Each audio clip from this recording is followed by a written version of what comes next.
Them boys ain't boys. Oh boy, bruh. Bro, it's overtime, man, Allen. The season started off with a bang. I told you what I tell you. I told you they putting Kevin Durant in so they can go ahead and give him how many he got now? How many KD got? That's what we need to know. KD's got 20 tonight, I believe. Yeah, how many points do KD got right now? I'm about to look too because this. I told He you got they set that up. They set that up just because KD was gonna be right there, ready to be a party pooper. And yeah, he got 20 right now, 20 and 8. Anyway, man, hey, look, check this out, man. What's going on? It's your boy K with your mama's #1 draft pick. We are live in full effect. I can't believe it, but we are in my favorite time of year, ladies and gentlemen. That's right, my favorite time of the year because, of course, if you don't know, during the month of October, we get so much. I'm talking about so much sports all at one time.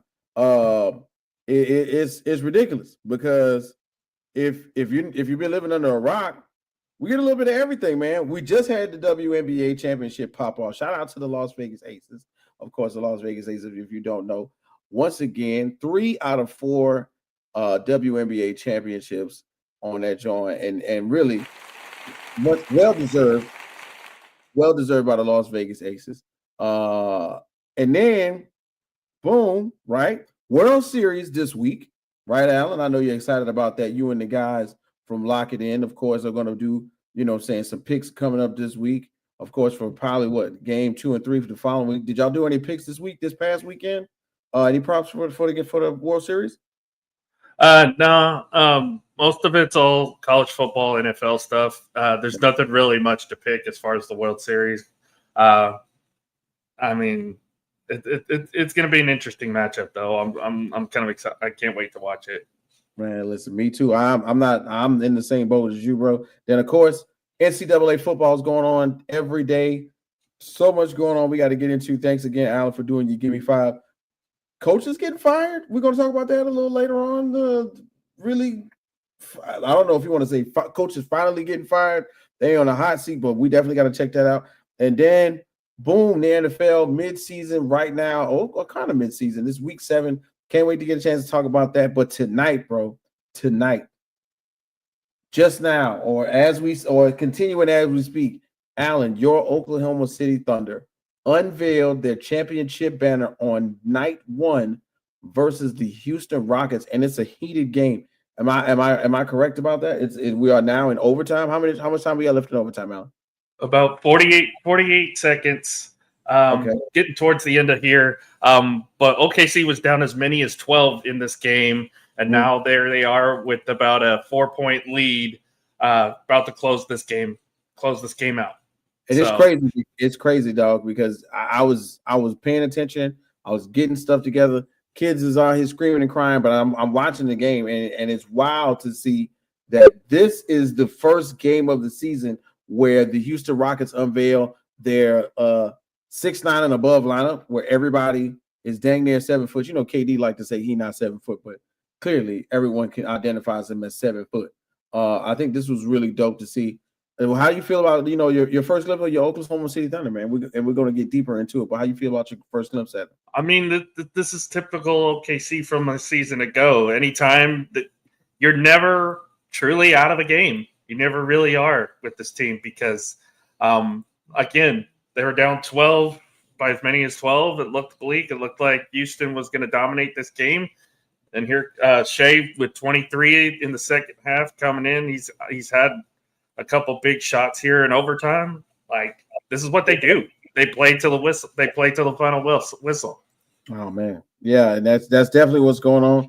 I can't wait to get into it. We got a guest in the background. He's watching the game too. I know he's on it, of course, because we're gonna talk some hoops with my guy Will Holoman, straight out of Jacksonville. Big shouts out to Will Power Athletics. What it do? We're gonna bring him in just a minute. Is it over yet? How much time? No. 16.7 seconds. A 2-point game. Now, Alan, are you prepared to win this game right now? We got because it's close. It's 113 to 115, and of course, anything can happen with a game that involves Kevin Durant. But you know what though? We're getting right up into it. I think we should go ahead and get it off right now. Alan, you ready? Let's do it. All right, man. Hold up. I know what time it is, man. It's the RecRoom Sports Crew. We might as well hit the button. So let me find it. Here we go. This is RecRoom Sports. Olympians carrying the torch, going where they don't go. We ain't lost. From the optics to the topics, we got this with synopsis. Think outside the boxes like Jay on the mic or your boy K Witt. Joe is my coach, T Sweat on the mix. All sports, even if you catch fish like Nate Diaz catches fist. You need to catch this episode, it's a can't miss. We go live and you should subscribe and X's and O's. We made our plan, yo.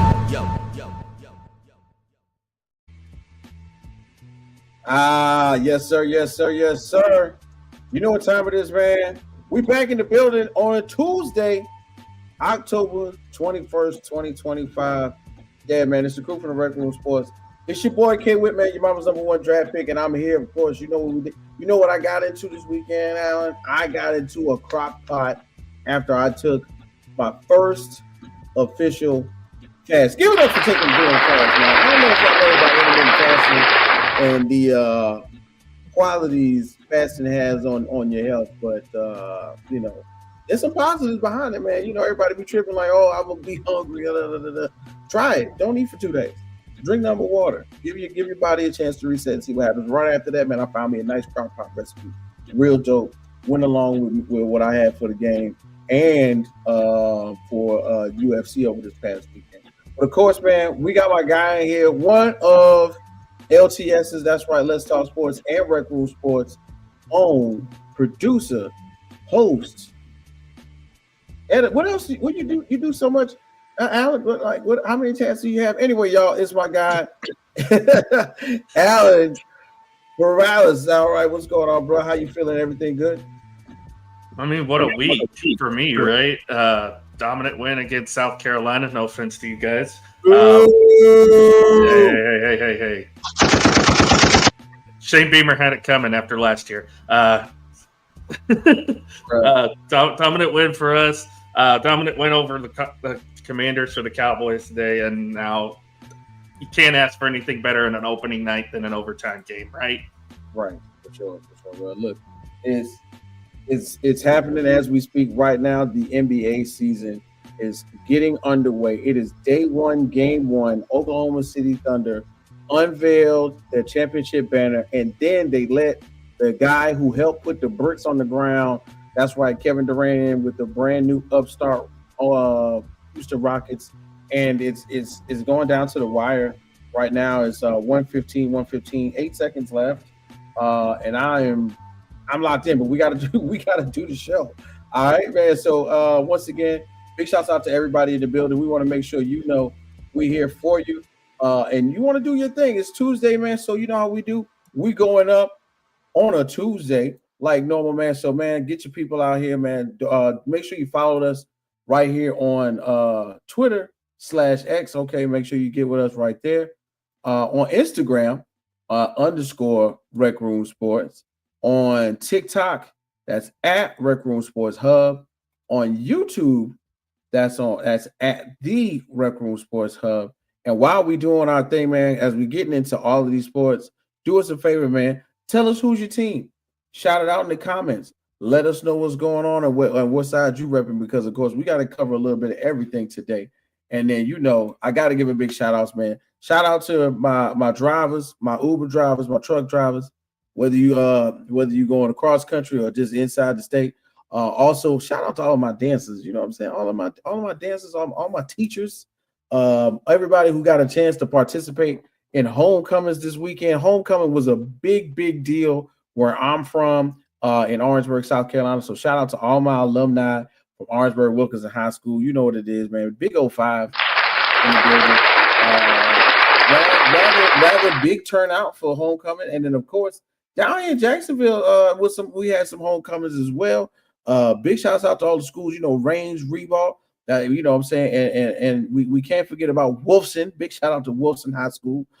We got one of their representatives in the back as well. But you know, it's wild, Alan, that while we got basketball going on, we get an opportunity to speak with someone who has the pulse of the youth and the basketball movement in his own hands, man. It is crazy how things go because I got another job. I was working hard and I bumped into this guy, man. And somehow, some way, I swear we did this transaction and we ended up talking for another 10, 15 minutes just about hoops, man. And I could tell a real baller just through conversation, man. And it just so happens that the guy was like, man, nah, man, what I'm saying, I do a little bit of this, a little bit of that. I'm coaching.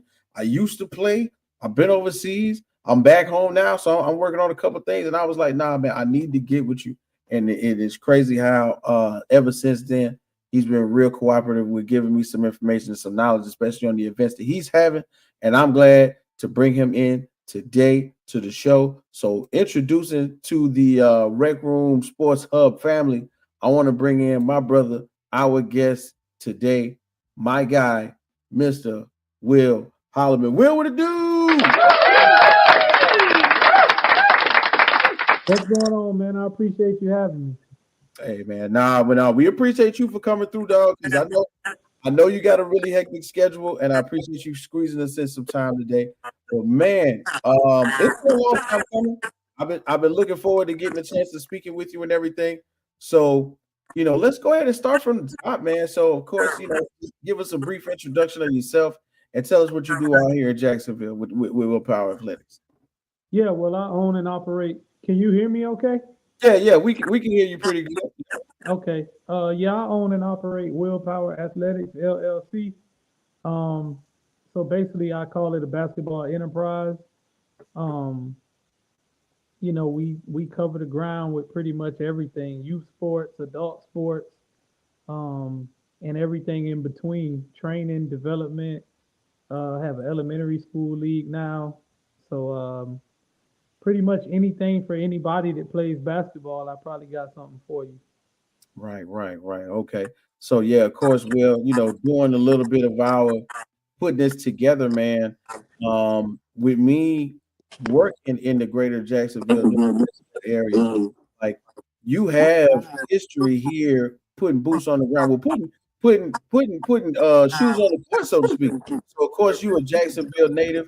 Like tell us about your experience, balling out here in the northern Jacksonville area and how you got your name out here in the street, bro. Yeah, well, a long time ago, before I was putting on suits, I was a pretty good basketball player. Still, even though I played way back in '02, still the second all-time leading scorer in the history of Duval County Public Schools. All right. Um, you know, there we go. I'm still up there in the record books, but just kind of transitioned after playing to trying my hardest to build something to stay around the game and give away some of the knowledge that I obtained over the years and try to help some kids to reach their goals with the game of basketball.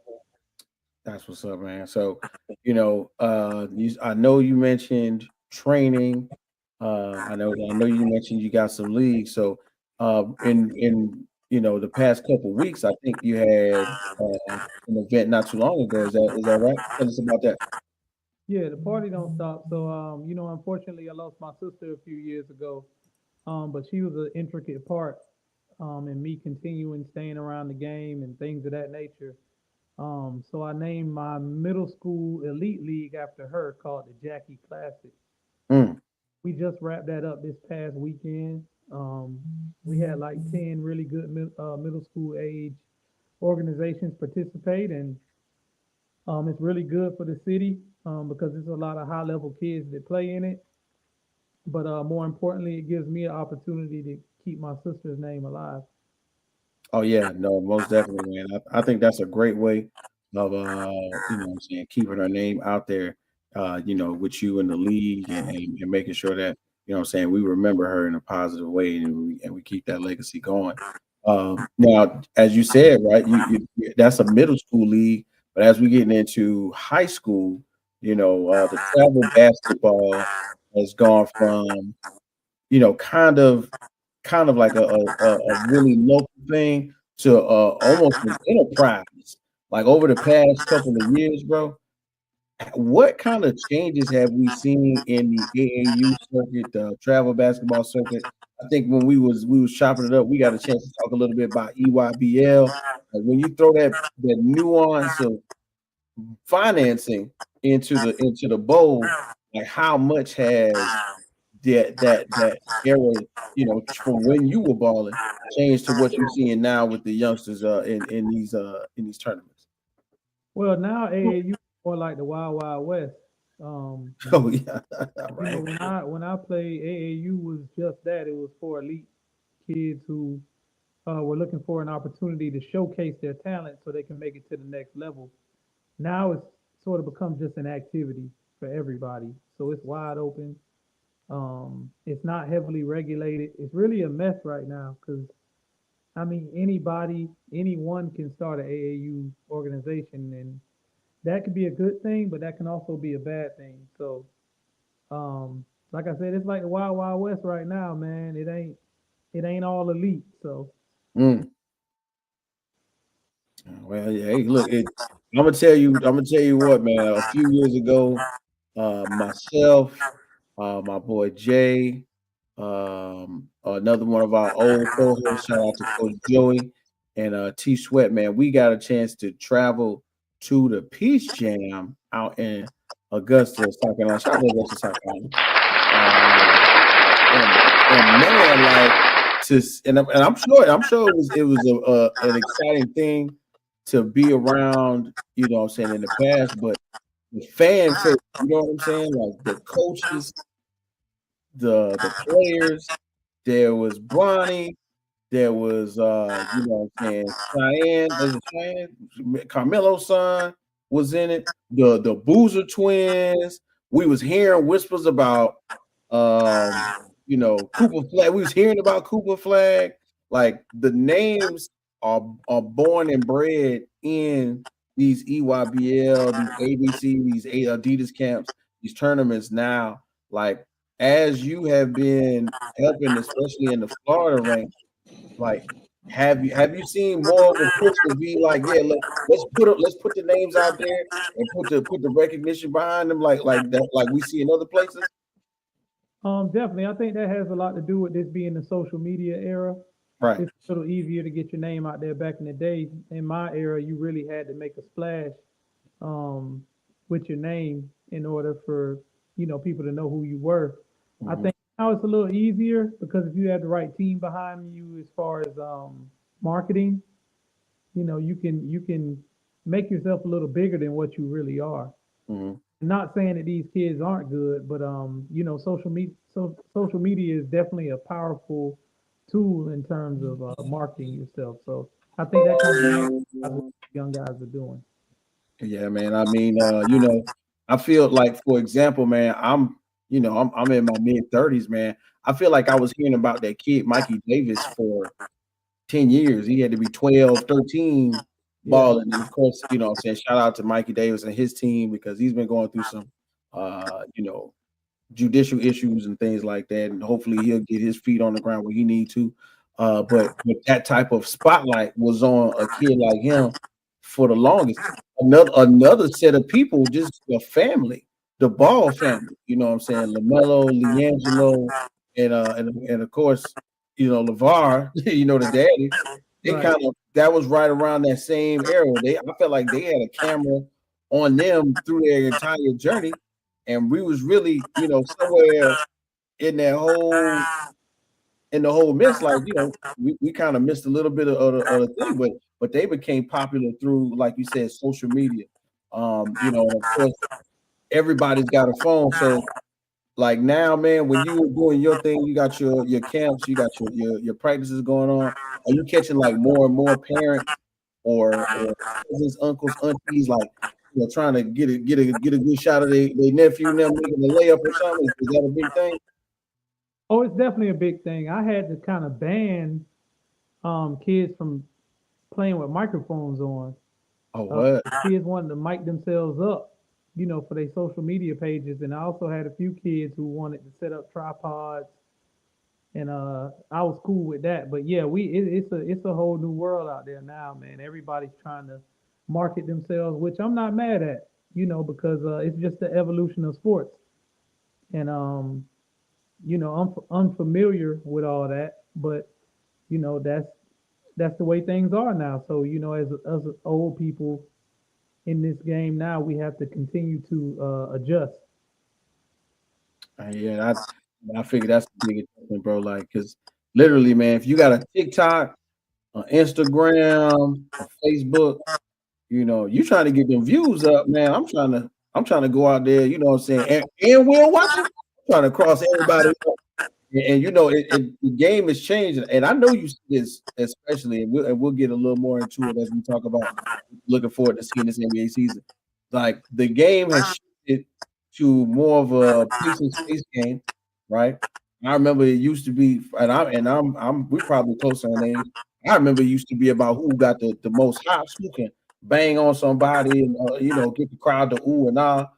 Now, as you see in the game shift a little bit, especially with players like Steph Curry, James Harden, as well, like it's way more perimeter players, and it's like more of that positionless basketball. Is that a big thing? Because I remember it was a time, man. High school, middle school. If you was 6'4", 5, if you was about 5'6", 5'6", they was trying to make you a center, and they would shame you for shooting the three. So now are you in your training pretty much giving everybody the same thing? Everybody gets to handle the ball a little bit. Everybody gets to go around the perimeter, gets to shoot a little bit more. Is that kind of something that you're implementing a little bit as your training? Yeah, unfortunately, we have to. We got to keep up with the times of the way these kids are playing now. Like you said, a lot more one-on-one, a lot less team concepts now.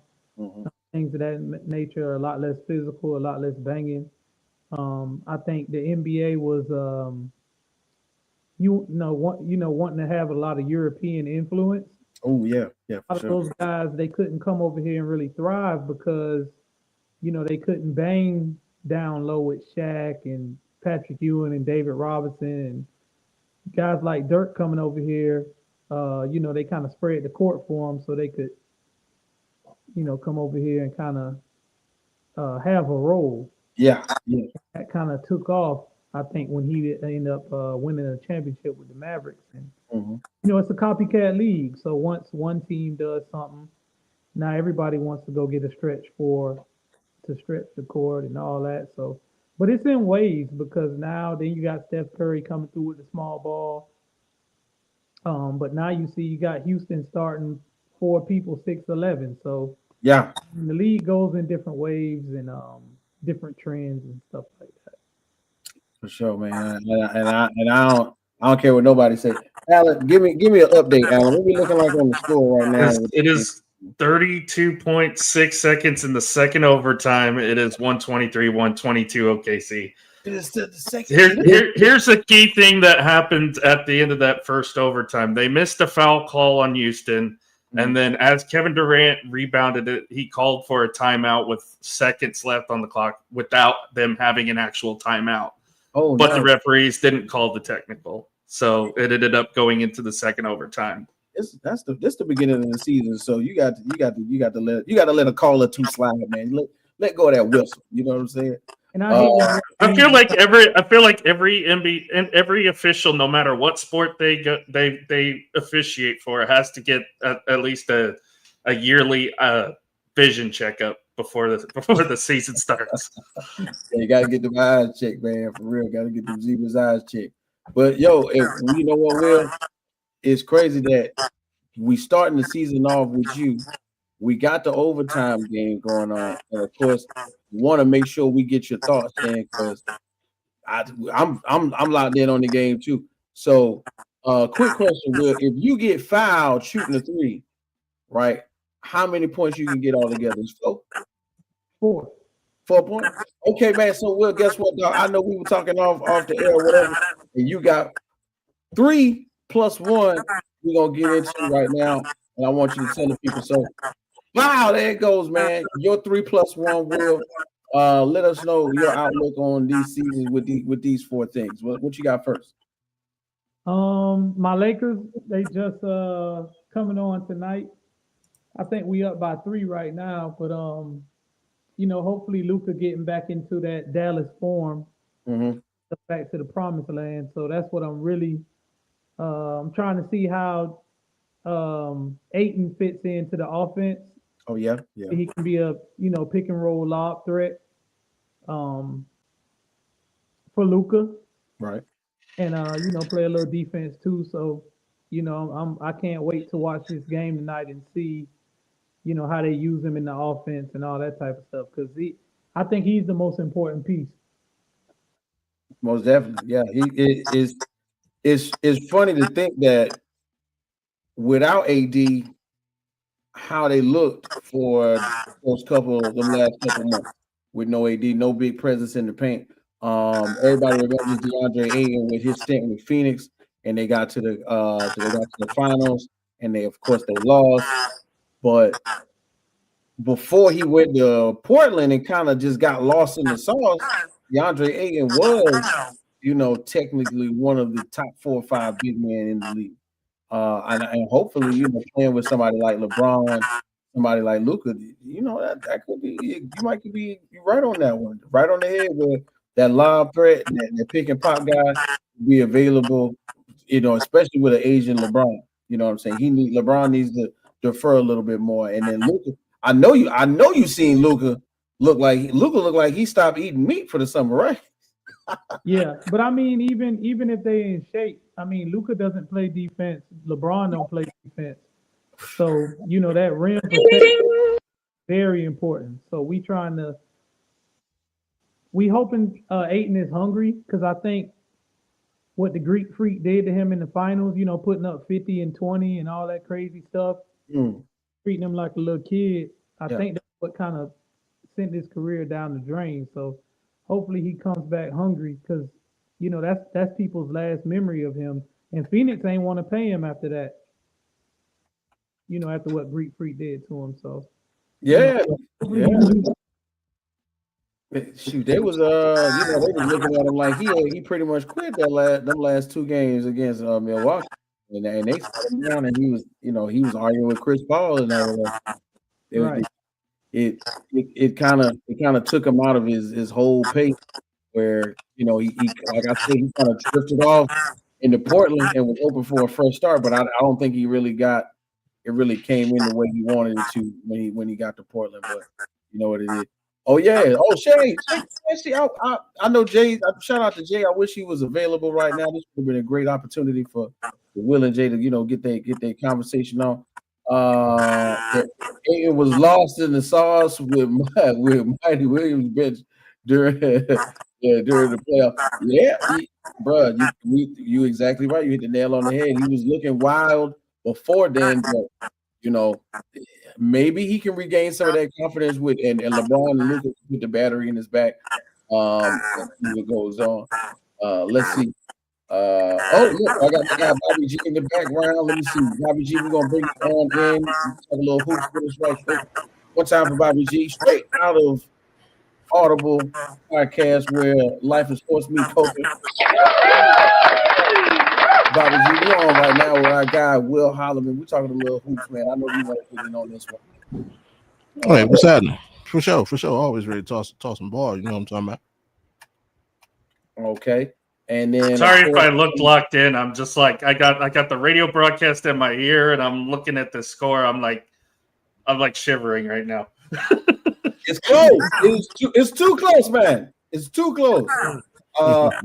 Now, Will, this is something that I found interesting when you sent me that text, man. Go ahead and get into your number 2 thing, man. There's no contact shooting foul. The shooting hand foul. Tell me about that.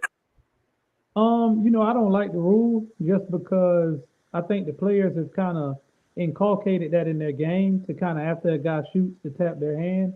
And it's kind of hard to just stop doing something that you've been doing probably your whole life naturally to contest the shot that way. So I don't like it. And I think guys are going to foul bait a lot with that new rule. So, but we'll see how it goes. I haven't seen it happen too much tonight. So Maybe I'm wrong. I'm hoping I'm wrong, but I hate when they implement new rules like that.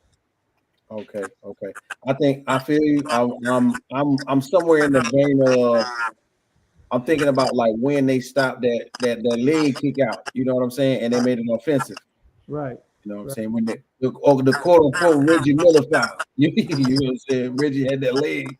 Reggie leg be all the way over here. You'll run into it and get that foul.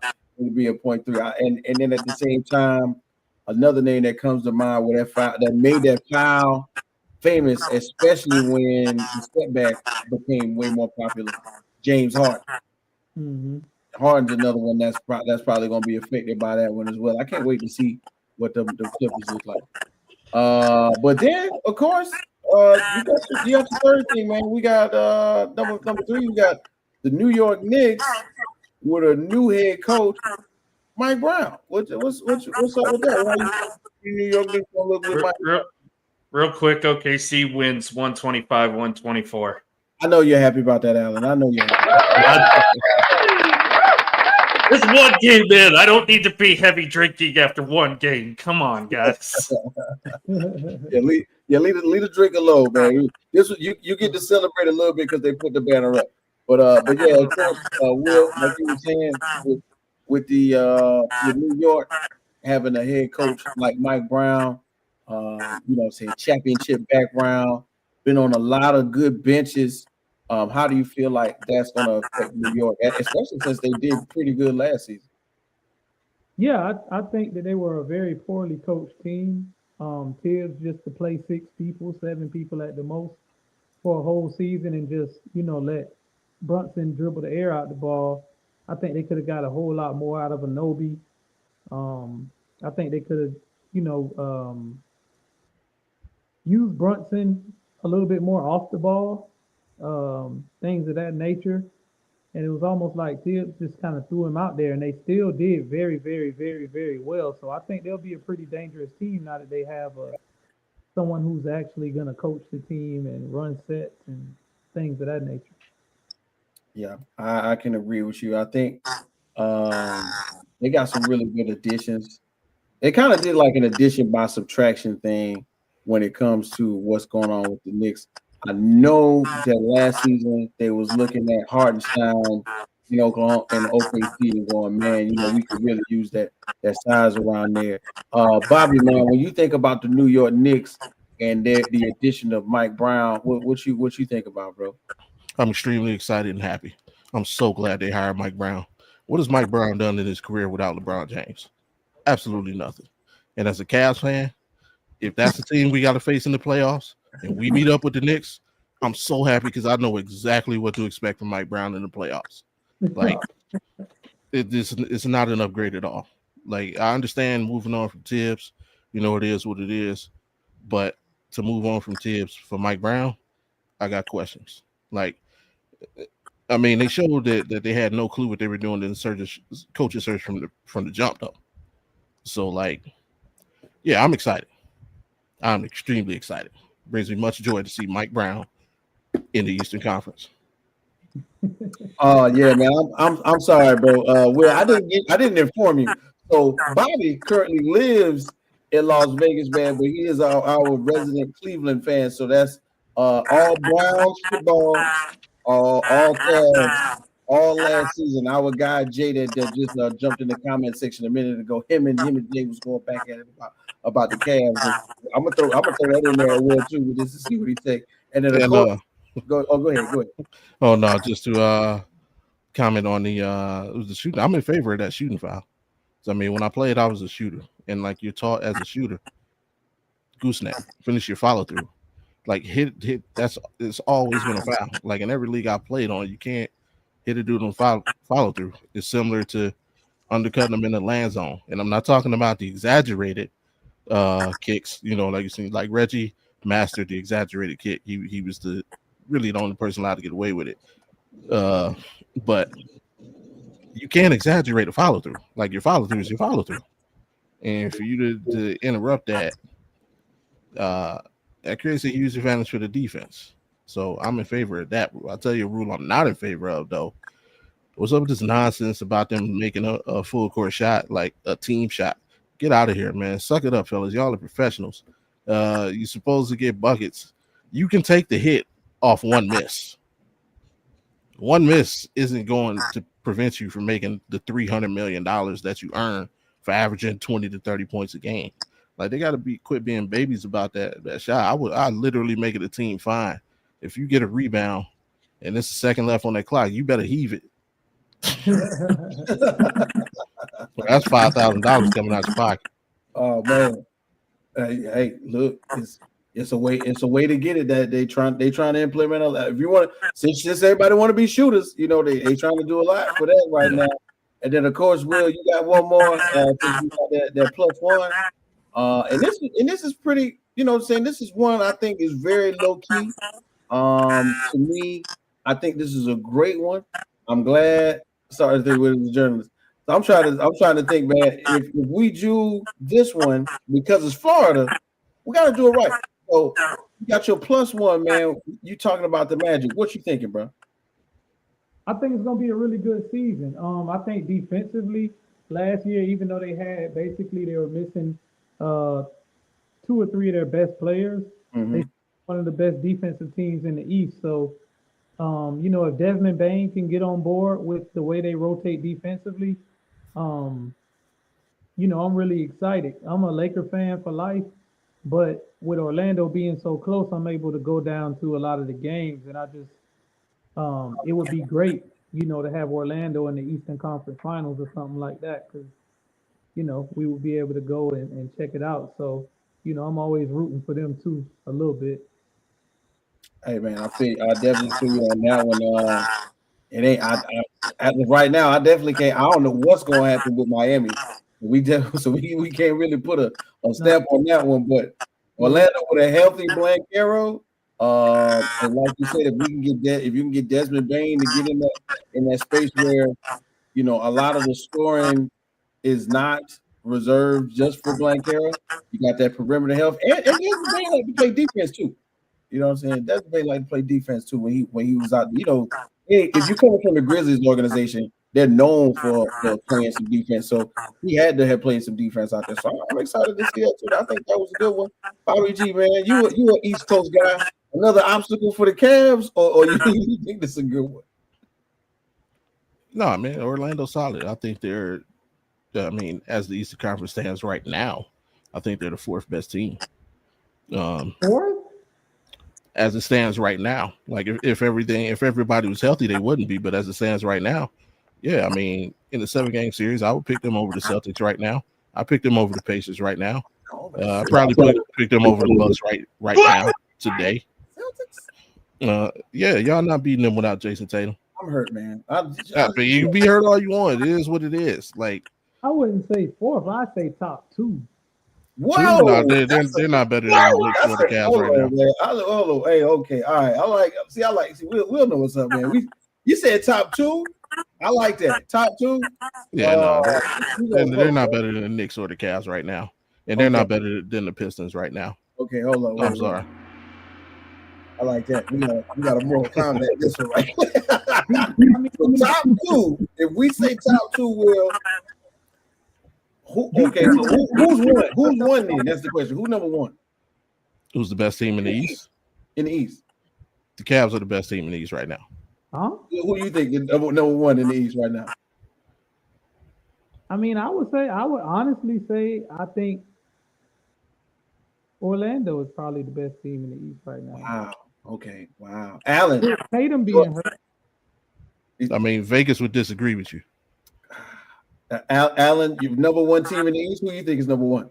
It's the Cavs. Let's be honest. Hey. Better defense.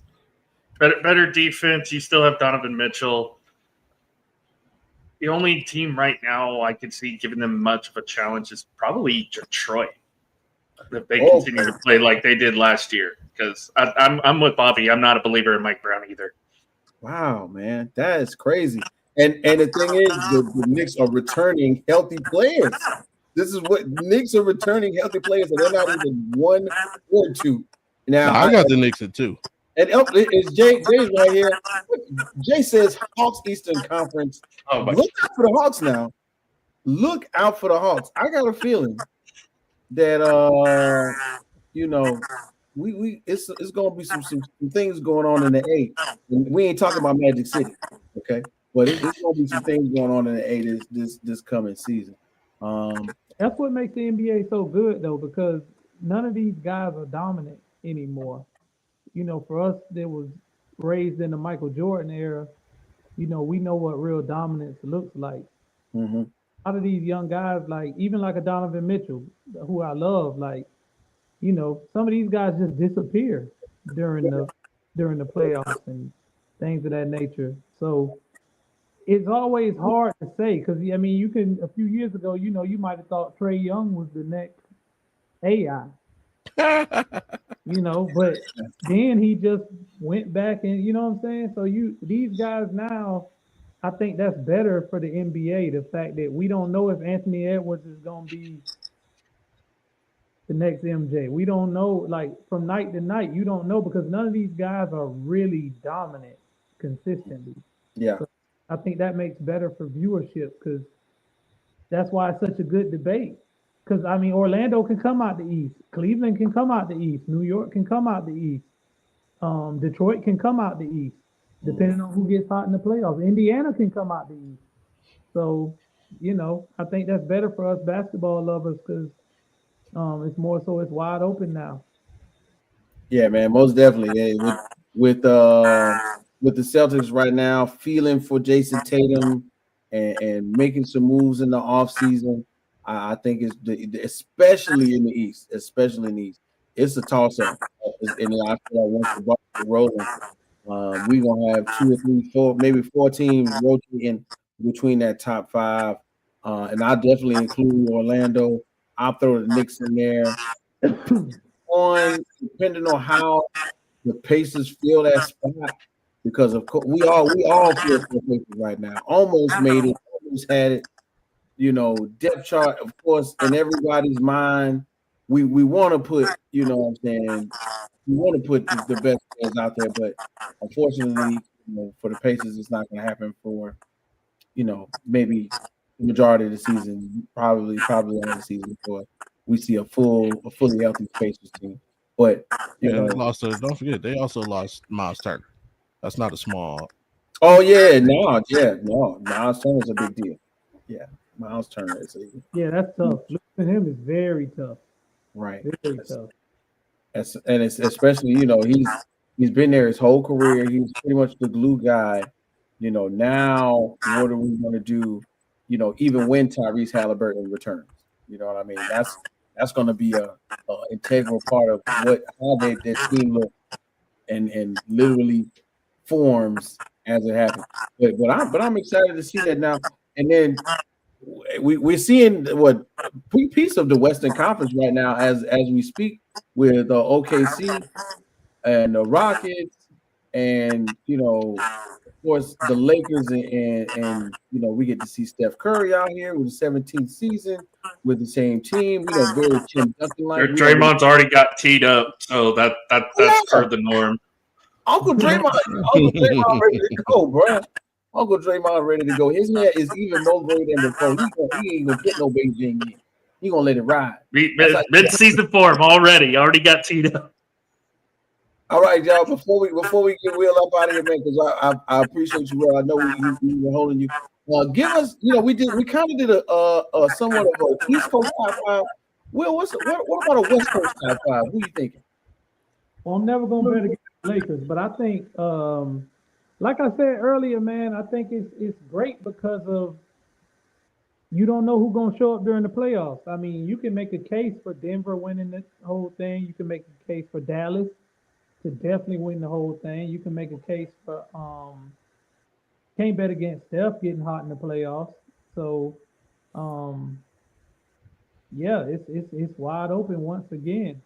And I think that's what's going to be so exciting about the playoffs because with these younger guys, it's just who's healthy and who gets hot at the right time.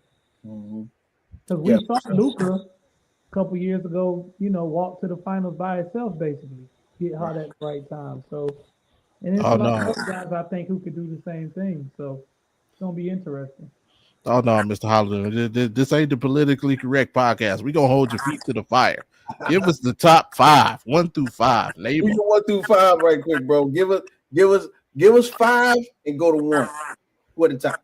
Okay, well, me being Laker Nation, I'm gonna say Lakers number 1. Okay.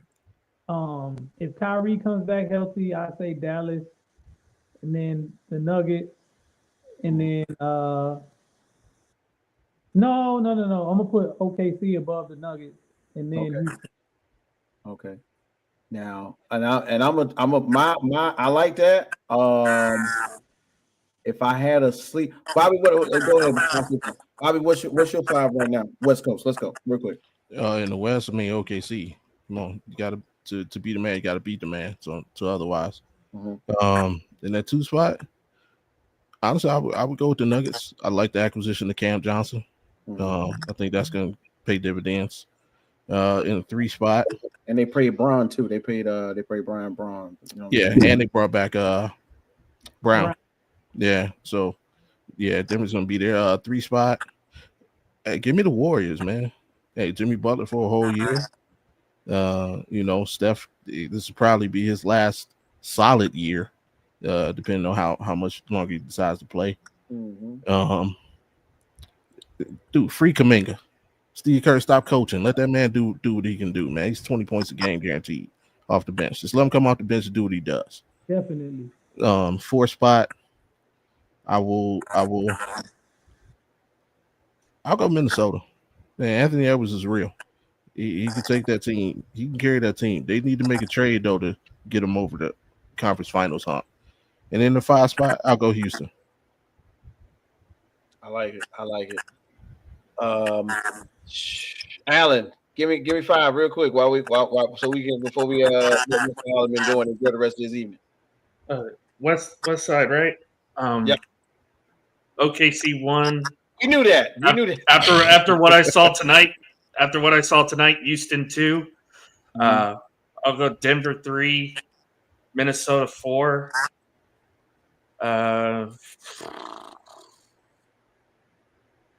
You know what? I'm gonna throw a curveball. I'm gonna go San Antonio 5.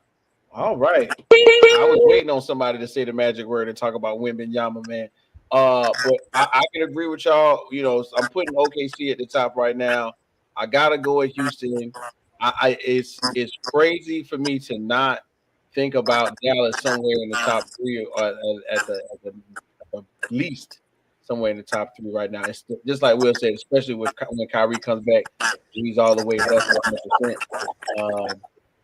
Right there, right behind him, I think it's a really nice toss-up. We put the Lakers in. I'm really, really excited about seeing San Antonio move forward. My sleeper. I want to see what this vegan Zion Williamson is like. I ain't gonna lie. I want to see what that vegan Zion is like right now. I feel like, and Will probably knows this. Is especially dealing with some kids. Sometimes it take a while for the light bulb to go on. Right. Definitely. And maybe he said, "Look, now I gotta change everything." You know what I mean? And I visited New Orleans multiple times. It's hard to stay away from some of that heavy food, bro. It's hard. Yeah. Stop the cap. That man eating real burgers, talking about the impossible burgers. Get out of here. You know what I'm saying? But listen, boy, when you could go to a gas station and the 2-piece and the shrimp is better than at a restaurant in Louisiana, it's tough, boy. I got to get me a Fago and a 2-piece and 6 shrimp, or maybe a po' boy or something like that when I'm in Louisiana at a gas station. So I know it's tough for Zion, man. But hey, man, Will, once again representing, Will Power Athletics. Is there anything that you want to kick to us? Give us some more information before you go, man, because we appreciate you hanging out for us for this first hour, bro. We much appreciate it. Yeah, anytime, man. Anytime you want me on, man, just hit me up. You know how to get me, but I definitely would like to leave my website, willpowerjacks.com. Once again, that's willpowerjacks.com, willpowerjacks.com. It kind of keeps you updated on everything I'm doing, my tournaments, my leagues, my trainings, how to book me. all that good stuff. So, anybody out there trying to get involved in basketball, whether you're in elementary school or whether you're over 40, I got something for you. So, everybody out there, just take some time out to check out willpowerjacks.com and see what I'm doing. Hey man, once again, dog, it was a pleasure meeting you on accident in the line at work. We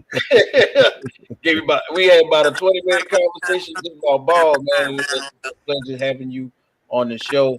Once again, ladies and gentlemen, we got the man, the myth, the legend, round knees, pass round Duval.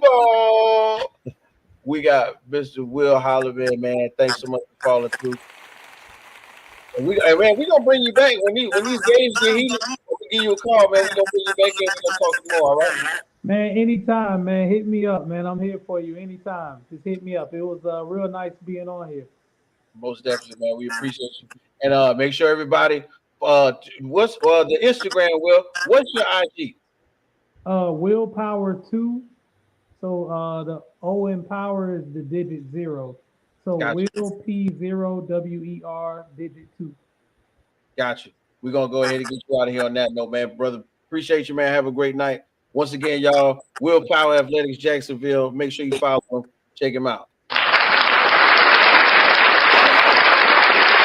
So that's how we start the show. We had a great guest. We had Will come in. NBA kicks off the show. We got Bobby G, of course, from Audible Sports Podcast, where Life of Sports Meet Culture. Thank you so much, Bobby, for coming in. I know you got to run.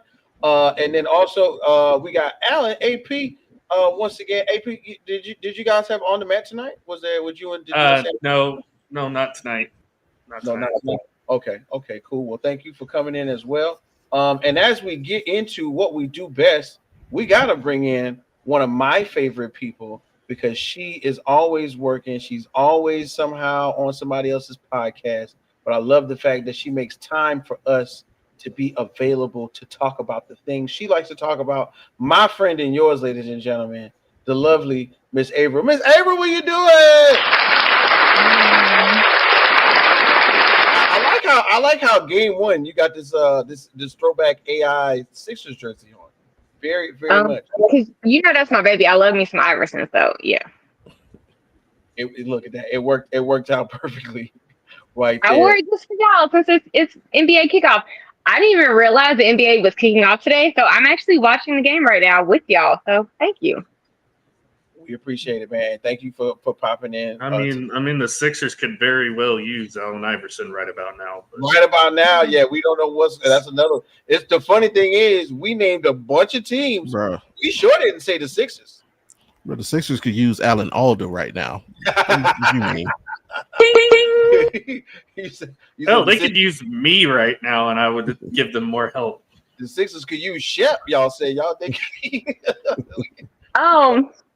Real quick, who is this smart kid that plays for the Lakers? Who is this guy? Who's the smart? Marcus Smart.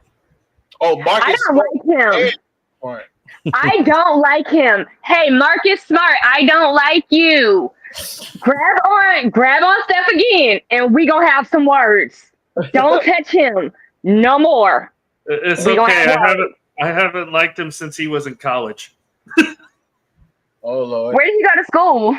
Oklahoma State. Oklahoma State. Oh. He was ratchet at Oklahoma State, though. Oh yeah, he was. He definitely was. Right.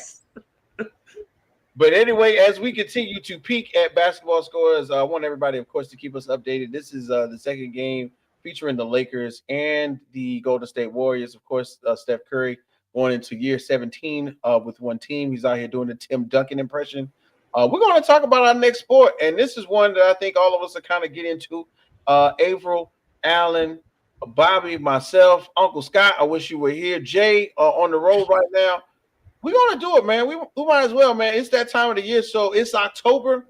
You know what happens in October, ladies and gentlemen. The World Series is locked in. When I say locked in, it's locked in. You can't change it. We can't go back. It's happening.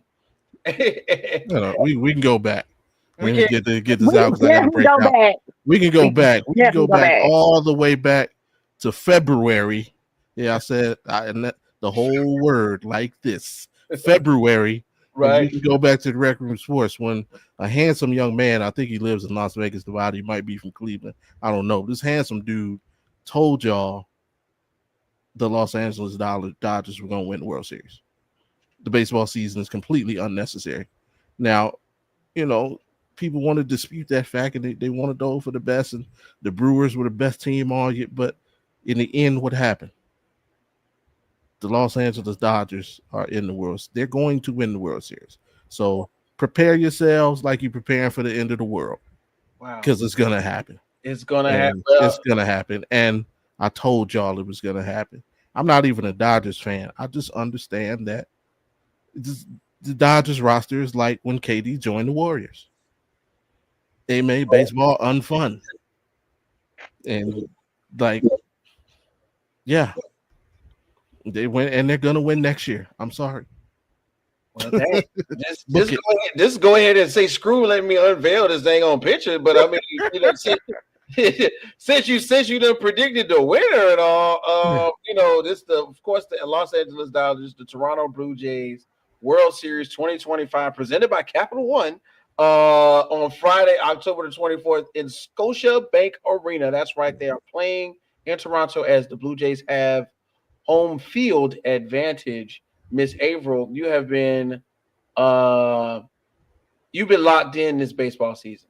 I've seen you. I know you were locked in. I know you're hurt as the Blue Jays beat the Yankees, but are you excited about this series and where it will go as we begin, to finally start the pace of, what is to become the World Series champions?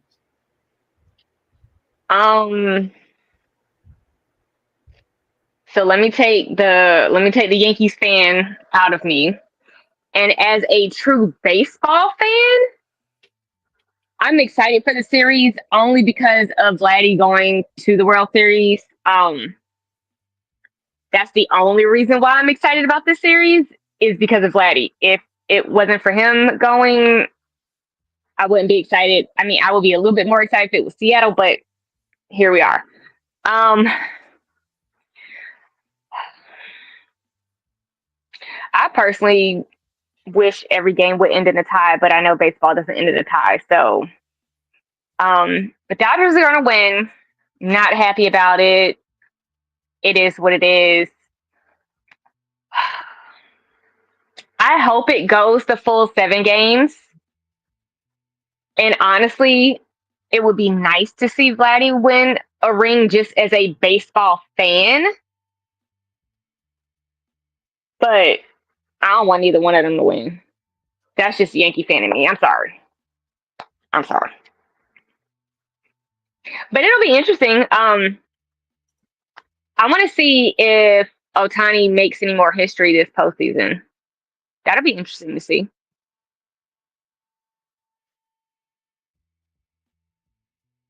So, of course, Alan, you are our resident baseball analyst, as you are normally talking baseball with our guy, Tanner. I wish we could get Tan Man on the show. Tan Man, what's going on? We appreciate you. Our guy, Tanner Dawson, Basement Brewery Fantasy League. What's going on? How do you feel about the upcoming World Series and the road it took for these two teams, which I think, at least for one of them, was a little bit unpredictable? Well, I mean, the American League was more competitive than the National League. Let's just be honest about it. If we're going to throw it out there, the Dodgers had probably the easiest road to get there. I mean, I am a little shocked at how they manhandled the Phillies in Philadelphia, but other than that, you kind of expected that they were just going to kind of cruise through the National League playoffs. I mean, let's face it, Cincinnati, they accomplished their one job they were supposed to do, and that's make sure the Mets didn't make the postseason. So, congrats to Cincinnati for that. But yeah, you were getting 2-0 swept by the Dodgers. It wasn't going to happen. It's just too stacked, top to bottom. It's a hard lineup to stop. It's a hard rotation to stop. I think offensively, the Blue Jays can match the Dodgers offensively. The problem is that pitching wise, the Dodgers far outclass what Toronto has. And I think that's going to be the deciding factor. So, yeah, it's definitely going to be Toronto. But at the very least, I think Toronto can steal a couple games. So I think it'll go 6. But ultimately, it's just going to be the Dodgers series to lose. And for me, and of course, go ahead, April. If they could figure out how to get their bats going early, the games that they have bullpen games, if they can just start scoring early and don't stop scoring, they might have a chance in those games. But if Yamamoto or Ohtani or like one of the better pitchers are pitching, if they don't start hitting early, no. So game one is Blake Snell, and for Toronto, it's the 23-year-old rookie starting game 1. Wait, the 23-year-old rookie that we played? Mm-hmm. That's really who you go with for game 1? Ooh. Because I don't remember who pitched. Sorry. I completely forgot about this. Don Mattingly is going to the World Series. So for those of you that don't know, he played for the Yankees. He never made it. They went to the World Series right before he was drafted or came up, and then right after, but never while he was there. So this is his first time going to the World Series. So yes, actually, I changed my answer. I do want Toronto to win because I want Don Mattingly to win a ring. Only reason. But yes, sorry. Yeah, because Gosman pitched game 7, so he's not pitching. You're not gonna. I don't think you're gonna have Shane Bieber pitch until game 2 at the very least. So yeah, you're going with the rookie. Looks like he didn't do that good the other night either, though. Yeah. Well, I mean, he got the win. He got the win in game 6. He got the win in game 6. So he got a W. Regardless of how it looked. Unless it is Bieber. It was. I'm excited to see what they do, but I would be remiss as to not kind of throw this out there, because to me, and I'm getting in the rest of the baseball world, it was historic. So in the world of baseball, you get unicorns. You get guys that can hit.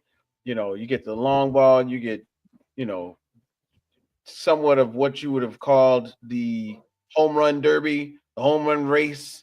Home run record race, which of course was kind of tainted by PEDs, but either way, it was exciting to watch. The ALCS Game 4,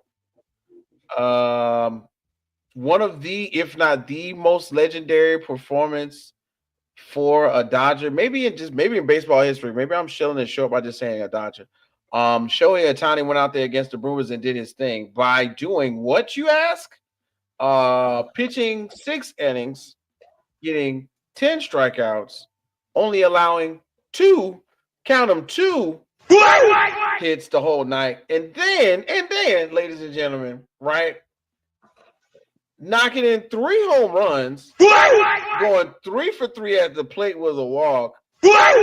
And with 4 plate appearances, 12 total bases, became the first player in MLB history to hit 3 home runs and strike out 10 people in the same postseason game. I don't know. I don't care what Ohtani is, Chinese, Japanese, and I'm not doing that to be racist. I'm just saying the race does not matter in this picture, in what I'm telling you right now. The idea is that is freaking awesome, dog. This will be something that they will remember him for. If we're thinking of a different series, then I don't know if he was playing anywhere else. I feel like it would have been plastered like for the rest of time. But he's in LA, it's still, we're gonna remember for the rest of time. But if he was a Yankee, for Christ's sake, we would probably still be talking about it right now. I'm only bringing it up because it's a highlight for me as a casual baseball fan that I got a chance to watch some of it, and I was like, every time I turn back on the TV, I'm like, yo, they still got him pitching. Like, he's doing that good.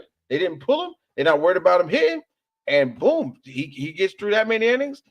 So hats off to Shohei Ohtani for somebody like myself who just watches baseball from time to time, and just to get moments like this and catch glimpses of greatness. Yamamoto is going to So pitch game 2 also, by the way. Yamamoto's pitching Yeah, game 2. Yamamoto with the full game. That's another one. yes. So I will say, as an avid baseball watcher, it was easier to cheer for Otani when he was on the Angels. It's harder to cheer for him now when he's on the Dodgers. 'Cause he got So yeah, big check. Big check. Angels are just a mess. To me, the Angels are the worst run organization in all of baseball. but it was easier to cheer for him when he was on the Angels. I mean, yeah, I kind of get that. But at the same time, you had Ohtani and you had Mike Trout, and you still didn't get to the postseason. Mike Trout. Yeah, that's crazy. I feel for Mike Trout, and I understand his pocket does not care, but Mike Trout is wasting the obscurity out there in Anaheim. He's gonna be there to the end of time, apparently. He's not going to want to get traded. He's going to retire as an LA Angel, and it's a shame. Yeah, he's not the player he once was anymore, and the Angels are the bottom feeder of the AL West. Yeah. Like the AL West is wide open for everybody except the Angels at this point. Right. Yep. So as we move on, guys, I appreciate you guys 10 cents on the World Series. Once again, don't forget the LA Dodgers, the Toronto Blue Jays. Friday, October 24th is going down. Game 1, Scotiabank Arena. I can't wait to see what will be a memorable, if not legendary, series, especially adding some of the spices in there. Shout out to Mookie, Mookie Betts, my guy, man. You know, out here in the streets trying to make it happen one more time. And this is the part of the show I like. We got a thing that we've been doing lately where we get a little rundown of college athletics. And of course, sometimes college is so much going on that we've got to assign it to one person and one person only. And of course, that one person is somebody that digests college football like none other. So I got to throw it to my guy, AP Allen. Do me a favor, bro. Give me 5, bro. The 5 biggest takeaways from this week in college football. That's right. So, it's wide open for you, bro. You tell me. Yeah, you tell me, bro. What's your takeaway for you from college football this past weekend? Well, where do I even begin? I'm going to do an honorable mention real quick because I just saw this tonight. Kennesaw State, who was the worst team in college football last year, only got 1 win. They're 5-2 right now, and they're undefeated in the Conference USA. They just won again tonight. So how about that turnaround? Just for a little shout out to them. Same coach. Yep. So Nice. Speaking of Cinderella teams, for some of these Cinderella teams we've been talking about this year, your playoff hopes are gone. UNLV, tough loss on the road at Boise State. I think that basically just killed the Mountain West's chance to get into the college football playoff. I think you're going to get whoever comes out of the American is going to end up taking that group of 5 spot at this point. So unfortunately, and then speaking of the American Conference, Memphis, tough loss for them as well, because you still got a gauntlet left the rest of the way. I don't see Memphis getting to the American Championship or even the playoffs. So it's unfortunate. These are good stories to talk about. I mean, Memphis had that wild win against Arkansas on the road, which they became the Cinderella darling after that game. A lot of people had UNLV going in as their group of 5 rep, and now both of those teams are essentially done. ACC's full-on chaos right now. Louisville upsetting Miami on the road last Friday night, completely opened the door for pretty much the rest of the ACC at this point. I mean, Louisville's up there now. You have 2 unbeatens in Virginia and Georgia Tech. I know Virginia does have the one loss, but they're undefeated in conference play. So as of right now, those are your two front runners. Those are your two front runners for the ACC championship game is Georgia Tech, who's unbeaten, and Virginia. By the way, neither of these teams play each other, and neither of these teams play Miami. So if Miami wants to get to the conference championship game, they have to have one of these teams lose, and they also have to have Louisville lose. So right now they're sitting at fourth place. Not a great spot to be in if you're that game really hurt Miami. That game really hurt Miami. There's still an outsider's chance to get in, but with the way Georgia Tech's played this year, it's going to be hard. It's going to be hard for Miami to get in the ACC championship game. They could backdoor their way into the playoffs still, so don't count them out just yet. What, April? What can I say about the Auburn Tigers right now?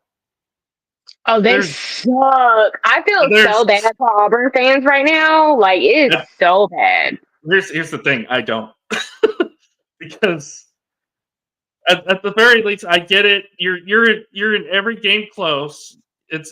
You have a chance to win at the end.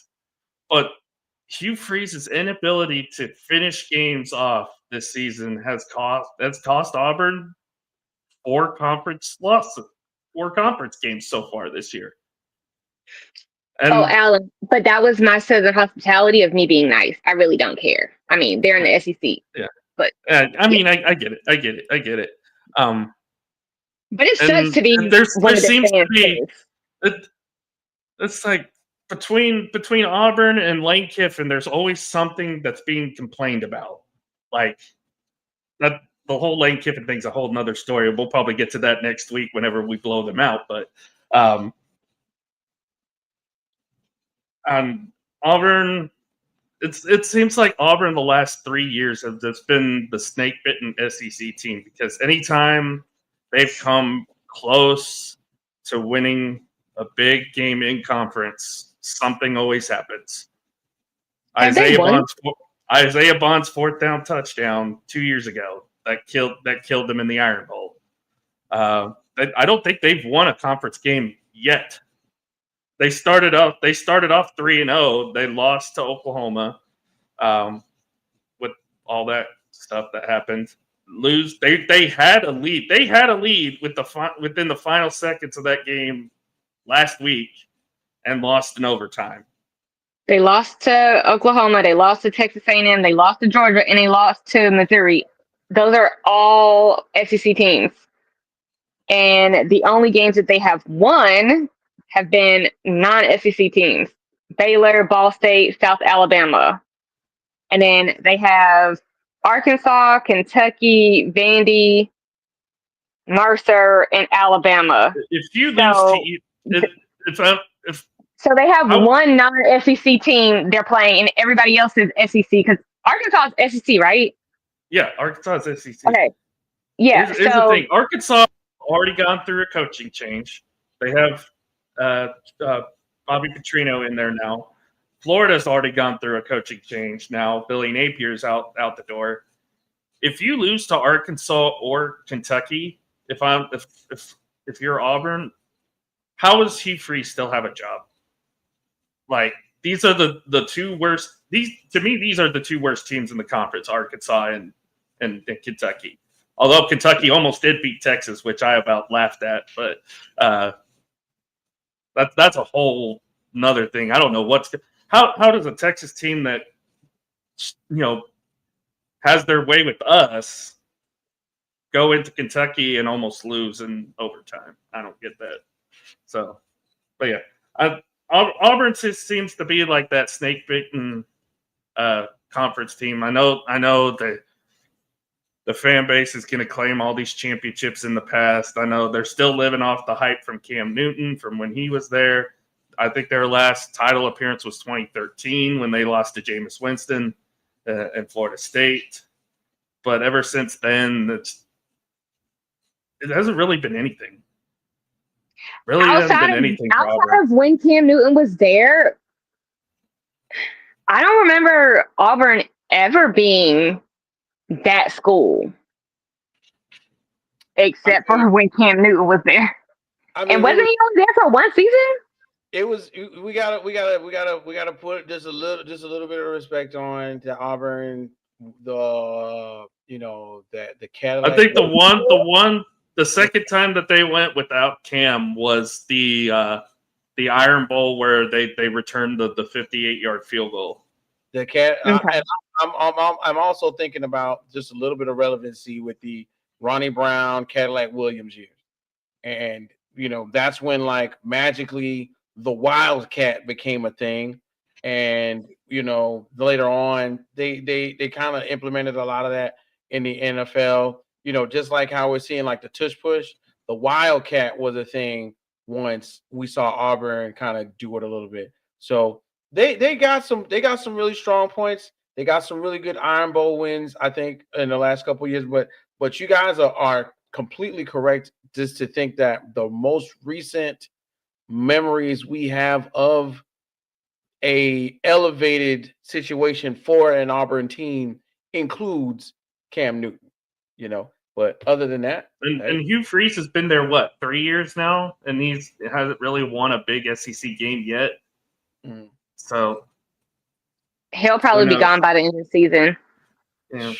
And Lord knows they're going to be talking about Lane Kiffin taking that job too, just like they are with Florida right now. So they got Lane Kiffin getting every job. Gus Malzahn was hurt when he had to get out of there. I don't think he wants to follow up Gus Malzahn, although Gus Malzahn is a 20-year older Lane Kiffin, because they were basically the same person, where the innovation of the offenses was really. Here's the thing with Lane Kiffin though, Whit, is that with Malzahn, and then they got them both out of there. I don't think he would want to. I don't think Lane Kiffin is eating his steak and happy at Ole Miss. He wants to. Well, here's the thing with that. Here's the thing with that, Whit. I do have a friend of mine. We know him very well. Shout out to Mr. First Down, who has experienced Lane Kiffin as his head coach at Tennessee. Lane Kiffin is not loyal by any means. If there is a bigger check on the line, he will go there. Oh yeah, he will. If he gets a bigger payday, he will drop Ole Miss for another team. Wow. Okay. But he's not concerned about that. He's not concerned about his own issues. He's only concerned about our defense supposedly stealing signs from him. Well, I mean, if it's money, More money. I mean, right. Yeah, definitely Lane Kiffin will be out of there. But I'm just saying, without there being a presentation of a number, I am fully aware from looking at some of the excerpts from his recent interview. Lane Kiffin was going through some mental issues and probably some trauma that set on from being up under Yeah, I think him taking the USC job really screwed his head up pretty bad.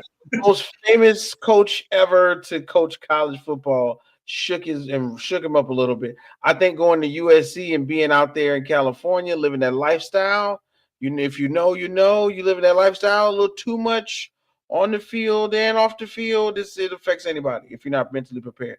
I think that got him.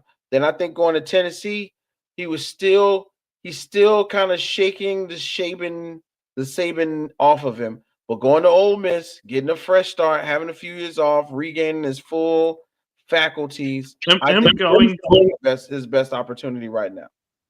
Him going to Alabama and being under Nick Saban for a year or two kind of helped revitalize him a bit when he went back to Ole Miss. So that kind of got him straightened up a little bit.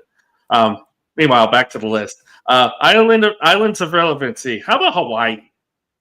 We talk about the Mountain West. They're not likely going to get a team in the playoff. I get that, but that doesn't mean it's going to have competitive. It's not going to have competitive football, because right now you have Boise State, who, yes, they're a 2-loss team, but I do believe they are unbeaten in conference play right now. But not far behind them, we just saw the team that they just beat, UNLV, and then quietly, Hawaii has had a really good year this year. I believe they're 5-2, 5-1 right now. Hey, shout out to Hawaii kicker. He's phenomenal, and as if you watch our show on Saturdays, we love Hawaii on Lock It In. That is our show team. that is the team we all root for on Lock It In. So Hawaii's having a good year. They could have an outside chance to make the Mountain West Championship. If that happens, good for them. I love seeing these schools that just come out of nowhere. They're great stories, and it's fun to watch. And then finally, we'll talk about some Cougars here, specifically in the Big 12. Wait. Houston, hey, calm down, Whit. Calm down. Oh, yeah, all right. Regular football Cougars. Specifically in the Big 12 here.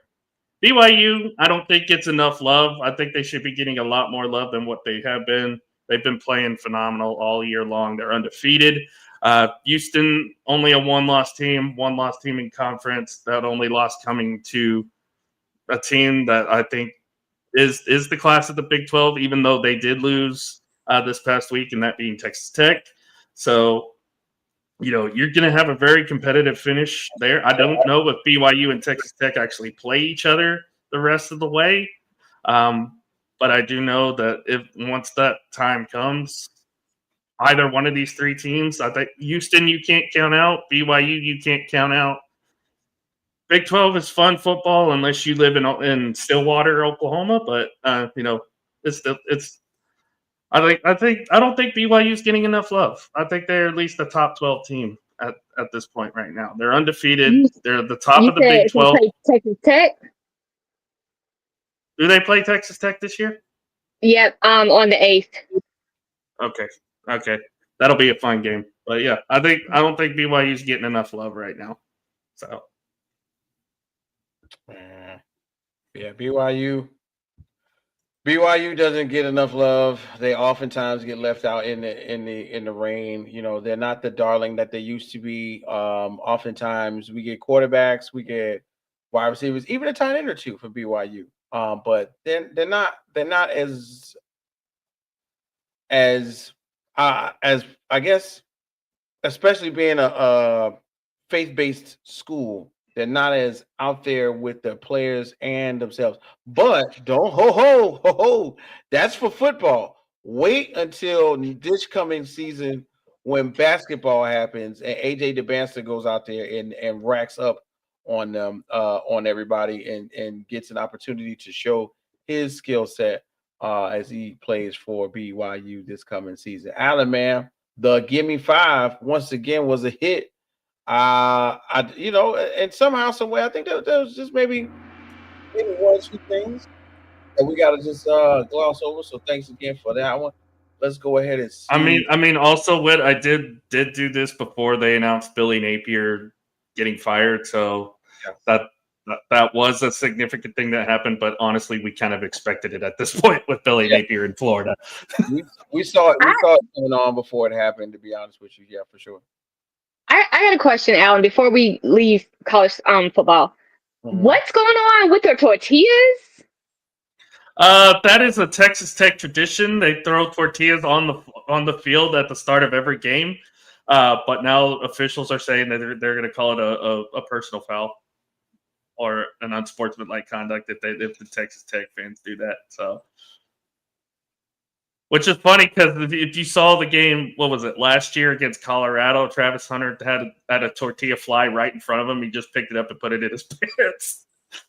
Yeah, Travis a wild boy, man. Big shouts out to Travis. Hey, it's a free tortilla, man. You can take them when you get them. Yeah, listen, you got to pick it up. You got to celebrate it. I would try to hit a ref. I would try to hit a ref. I would be that person. I would try to hit a ref. Of course you would. You just want to knock the refs out before anything happens. But of course, I mean, especially if it's an SEC official, they need to get. Yeah. Okay, so week 8, like we talked about, really big games. Hey, look, 27-24 between Indiana and Michigan State. That was a big one. Alabama and Tennessee. What we saw that one coming. 31-28. Kalen DeBoer lives to fight another day. Notre Dame stuns USC. Of course, 35-21. Of course, number 20. He gets taken down by number 13. Look at that. Magically, something has to change, especially every time Notre Dame and USC get on the field. Missouri and Auburn, we talked all the way about that. Utah upsets Oregon 30-27. Number 23, Utah, of course, pulls off this one. So big shouts out to everybody who is Pac-12 fans. And then, of course, SMU versus Clemson. This is one of those ones I had to just turn from. SMU got 3 interceptions and held Clemson to just 17 points. They move up to 5-2. We talked about Louisville and Miami. That was another one. And somehow, some way, turnovers, ladies and gentlemen. Carson Beck with the freaking 4 turnovers. Turns the whole game upside down. They got into an early hole. Louisville jumped out there to that 14-0 lead. And somehow, some way, missed opportunities came back to bite them in the behind. Louisville ended up, of course, having some really good play calling, used a good bit of used multiple quarterbacks, and neutralized Miami's defensive front. But that was one of the biggest ones from this past weekend because, of course, in the ACC, Miami drops to 5-1, 1-1 in the ACC. Louisville improves to 5-1 and is now 2-1 in the ACC. So it's another brain crunching weekend in college football. Thanks again. I will say this real quick: BYU Utah is an underrated rivalry. Oh yeah, not a lot of people get to see it because it's a West Coast rivalry. But BYU and Utah is usually a fun game to watch. Most definitely, and look, once again, low key. You got to check out what Utah does every year because there's always something going on offensively when you talk about Utah football. So thanks again. Also, Vanderbilt's a top 10 team for the first time since the 40s. We for the Vandy, yeah. Hey, Indiana's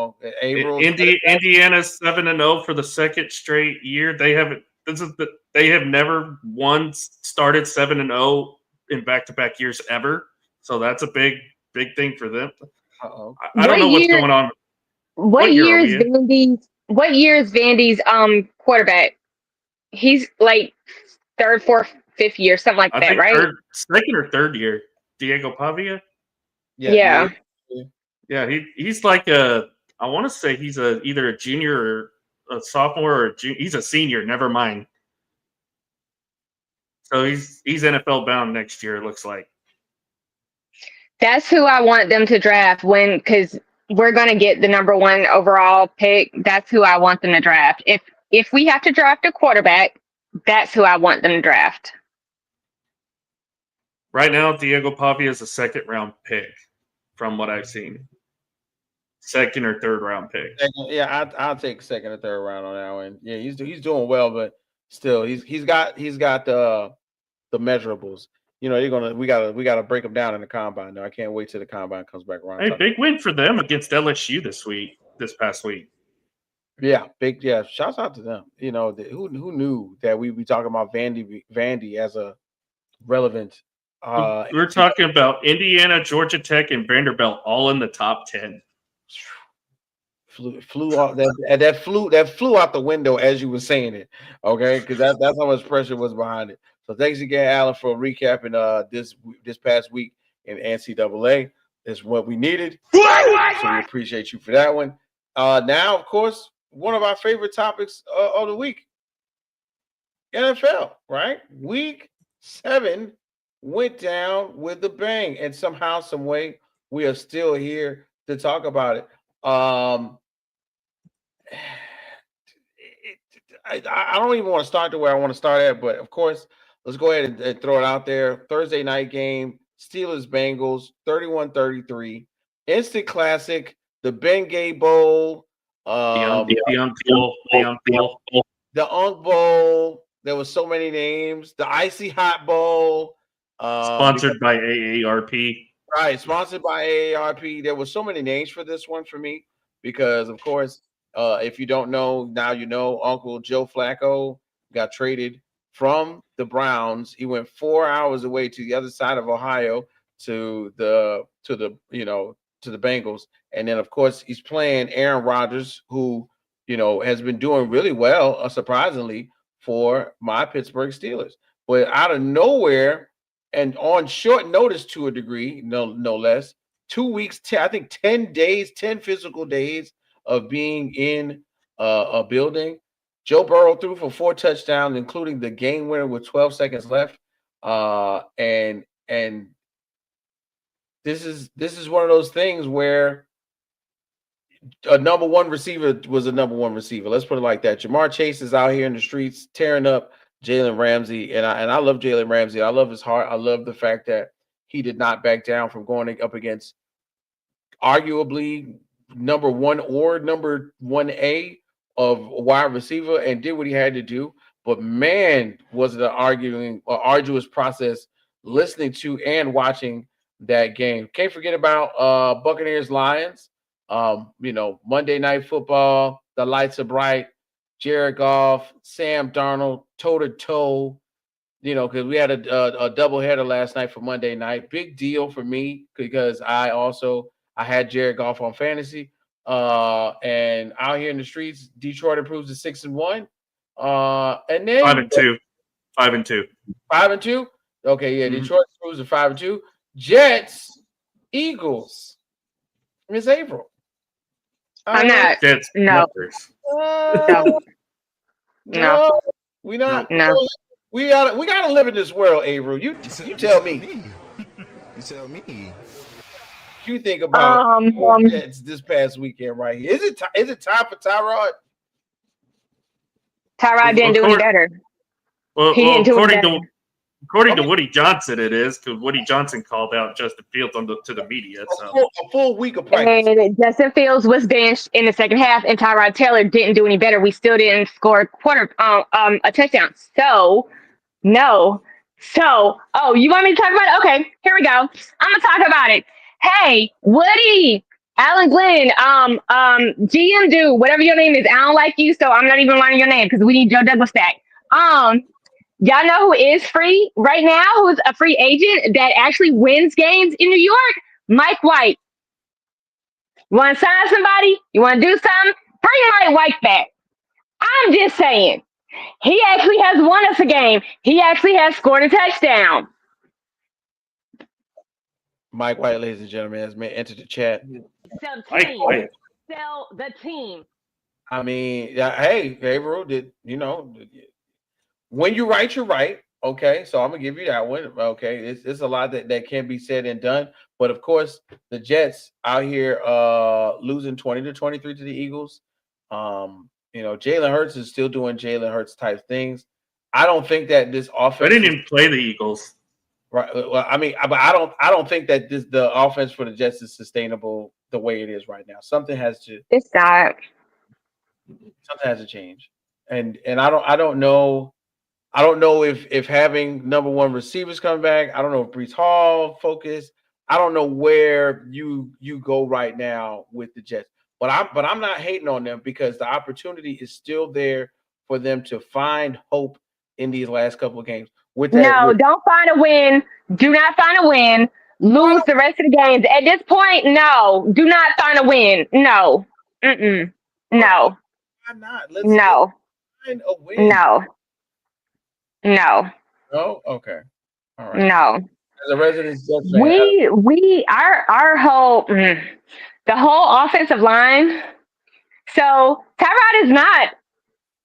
He's not a rookie. He's not someone that has been in for a couple of years. He's been in for a while, and he's played for good teams and been under good coaches.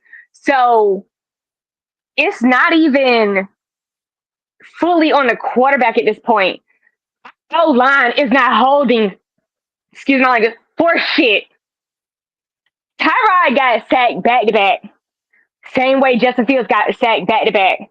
So until they even start looking at an O-line and fixing the O-line and getting an offensive coordinator that can actually call a play, until those two main things are fixed, we shouldn't be looking at, is it the quarterback? Is there something else? Because I don't care how bad people say Justin Fields is, he still has some pretty decent games. He's not the worst quarterback out there right now.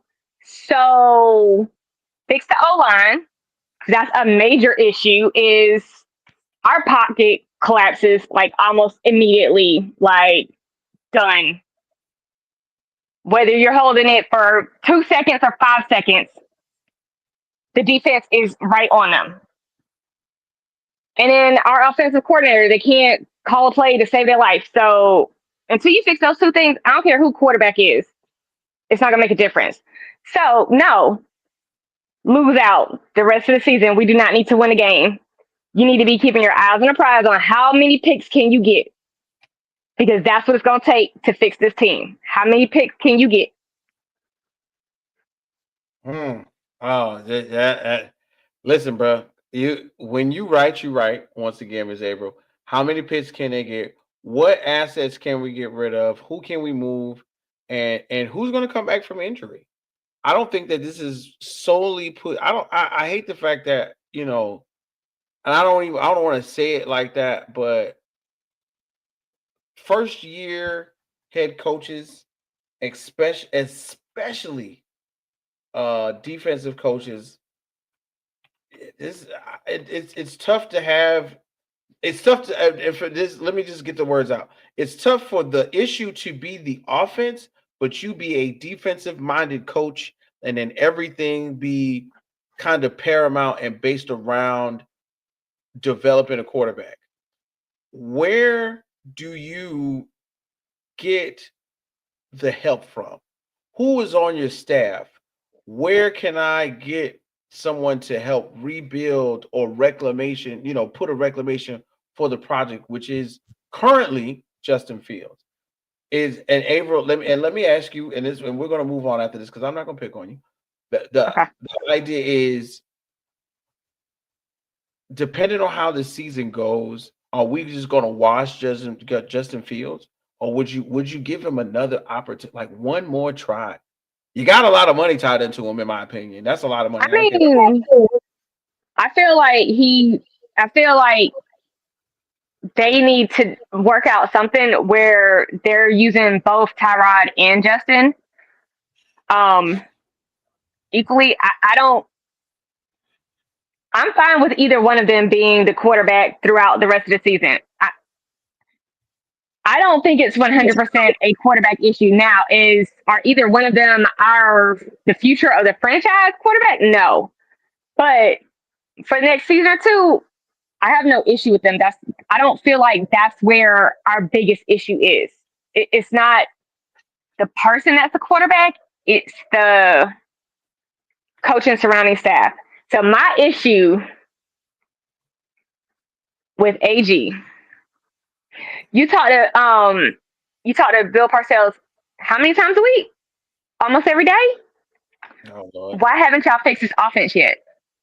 Bill Parcells ain't fixing nothing. I ain't lying to Bill. He ain't fixing it. He ain't fixing, boy. But how many people do you know? How many people does he know? Why have y'all not fixed this offense? If you can't fix it personally, you know somebody that can help me. So why have neither one of y'all come together and figure out a way to fix this offense? But y'all talk every day, every week, like, make it make sense. All right, and once again, and I'm gonna say it like this: first year defensive head coaches, regardless of color, who are in this position, who have to build an offense or work around an offense. Because remember, last year, even with Aaron down and out from time to time, that Jets defense was top 10, 12 for at least half of the season. I do recall that as a real metric. I really feel like it's up to the GM and the Jets brass to say, okay, we know what your strength is. We know what the strength of the team was based around the draft picks that we've been doing for the past few years. We have to find someone to complement you, to be by your side, that wants to grind it out with this young man or the next one. And and I can't lie, April. You said it a week or two ago, and I thought you might have been tripping. But after what's happening in Miami, Mike McDaniel might be a good idea. Might be a good idea. Whatever's going on in Miami, you can't drown a dolphin technically because they're a mammal, but the dolphins are drowning. And whatever's going to happen with Tua Tagovailoa, and as a person who likes people, real people person, I'm sorry for what's going to happen to Tua Tagovailoa. If they don't win the games, they're going to crucify that young man. They're going to send him back to Hawaii. He's going to be Marcus Mariota Volume 2. But someone has to join Aaron Glenn in the process of doing the offense correctly, and I'll just leave it at that because it won't. There's already talks with that Aaron Glenn's not going to last the season. But that's my point. But I don't think that he should not be on a chopping block. Shouldn't. The offensive coordinator needs to be on a chopping block. Now, should he whoever hired the OC, and I don't know if it was is it Mulhaney or whatever his name is.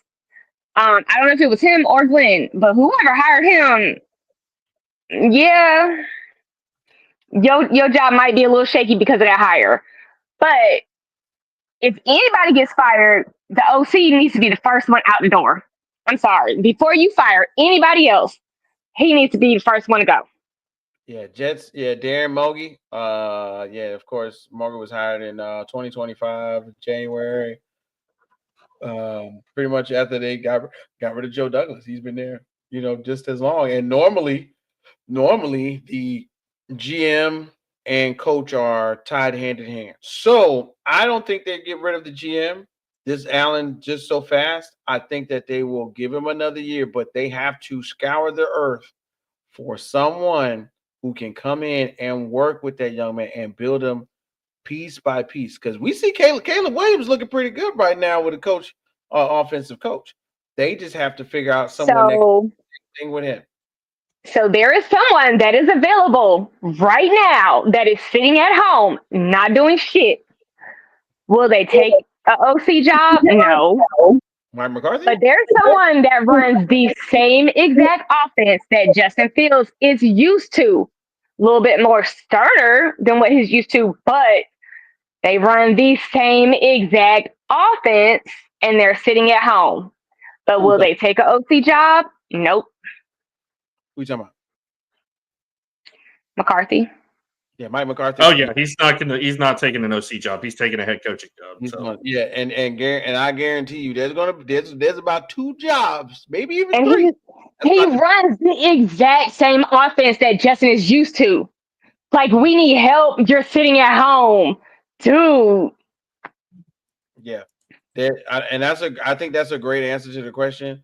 But if they get rid of Aaron Glenn, then they'll call Mike McCarthy. But Mike McCarthy's going somewhere. But I don't want Mike McCarthy as my head coach. I like Aaron Glenn as the head coach.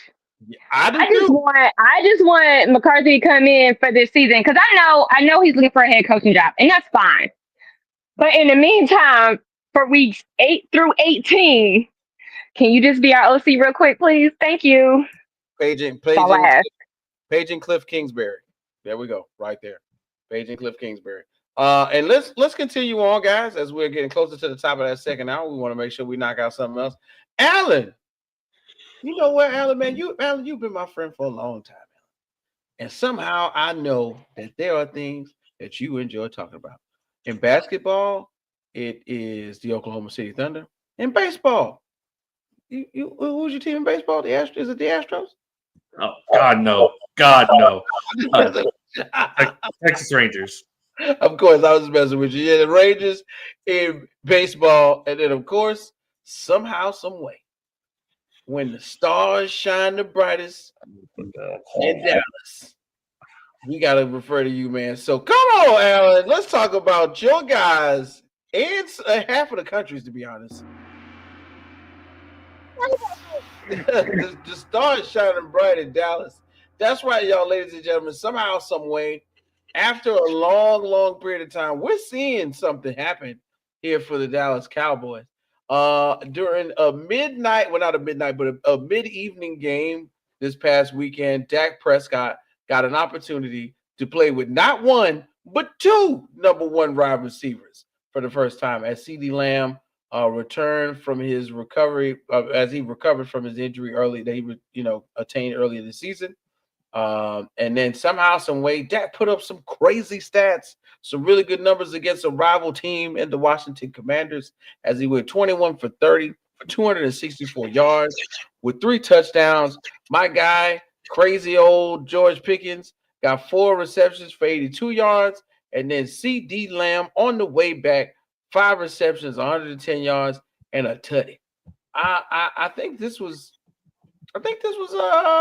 really sliding MVP into the MVP into the conversation when we talk about Dak. But somewhere over here, y'all see him over there smiling, cheesing like a mug. We got my man Jerry Jones. I love Jerry. Jerry said, I love Micah. We want Micah to be to do the best he can going forward. But I think I'll take 3 players, 1 that we'll get right now and 2 later over 1. And right now, Jerry Jones might not seem as crazy, ladies and gentlemen. I don't know. Well, we have yet to see. But this one game right here, with Dak pretty much proved the point that he is still top tier elite level 1 wide receiver in the league. Wide receiver, but quarterback in the league. I think we have to give it up to him for that one. Alan, I'll let you do a little more talking on this one before I jump in with my 10 cents. Talk about these Cowboys and their victory against the Washington Commanders. So historically, Dak owns Washington. Dak owns everybody in the division, pretty much. He's only got 2 losses to the Giants in his entire career. Those both came in his rookie year. Ever since then, he's owned the New York Giants. He's got a higher winning percentage against Philadelphia. Here's the thing. They showed the stat on the broadcast. There's only 1 quarterback in all of history that has a higher winning percentage against his own division than Dak Prescott, and that's Patrick Mahomes. That is incredible. He has owned the NFCs throughout his career. His last 4 games, he has thrown 13 touchdowns, no interceptions. He is playing the best football he has played in his entire career. The best football he has played his entire career. And what Jerry mentioned, you get 2 or 3 guys coming in for a Micah Parsons. One of the things they were able to do, thanks to trading away Micah, at the end of the day, was bring in George Pickens.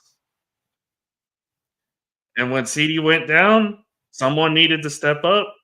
That someone was George Pickens. Jake Ferguson, him being healthy, has helped out. Javonte Williams has been a godsend, a huge free agent signing, who has completely elevated our running back room. He's offensively, this is probably the best the Cowboys have looked in quite a long time. The reason why they're 3-3-1 though is because of their defense. This was probably their best game overall as a collective. Defense played great. Got a pick 6 from Deron Bland. But as far as, MVP talks, the only thing that's going to hold Dak back from winning MVP is his defense. I think they're getting better. They're getting healthier. And I know this is an unpopular opinion. They need to trade Trayvon Diggs. Oh my God! They got to trade somebody else, Alan. They need to trade Trayvon out of. They got to trade Dallas. They got to trade somebody else, bro. Come on. Because you saw in this game against Washington with Diggs out how much better the team played, how much more focused the team was.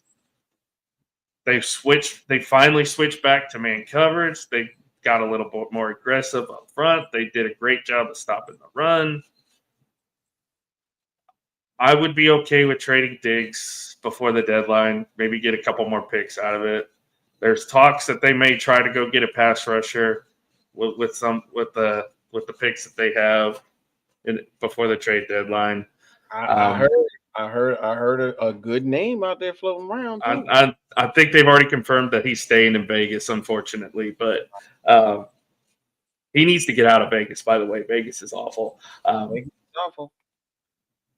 But I think offensively, Dallas is going to be just fine. If they can get any kind of semblance of defensive play like they did this past weekend, you could easily see Dallas win the NFC East. Because I think there are a few teams offensive overall that are better than them in the NFC. Detroit's probably one of them. Green Bay, you could throw Green Bay out there, but they tied with us, so I would say we're on the same level. I think we can beat Philadelphia with the struggles that they've had. Tampa Bay might be a struggle. The Rams might be a struggle because the Rams are really good. 49ers, if they were healthy, that would be a struggle, but honestly, that's about it. I think you could say Dallas is better if they have decent defensive play. Dallas can beat offensively most of the teams in the NFC. Yeah, and that's the thing. Taking a decent defensive play into account is where I think Dallas is the most wishy-washy. It really depends on a week-to-week basis what their output looks like. I cannot disagree with you on I think real quick now the focus of Trayvon Diggs, but I think Diggs right now has just kind of been a distraction. Ever since the Parsons got traded, he's kind of been checked out on the team, and he's already been disciplined once. He was already benched in one game beforehand this year because of some on the field antics that he displayed. Mental, and I don't think Brian that's another thing. I think Brian Schottenheimer has done a fantastic job coming in and kind of rebuilt the culture in the locker room, and it kind of redefined how this team has played. And I think that's part of the reason why Dak has played so well this year is because he's fully bought in. He's fully bought in. He's fully embraced his leadership role. He is the leader of this team, and they are. Everybody else has responded in a positive way.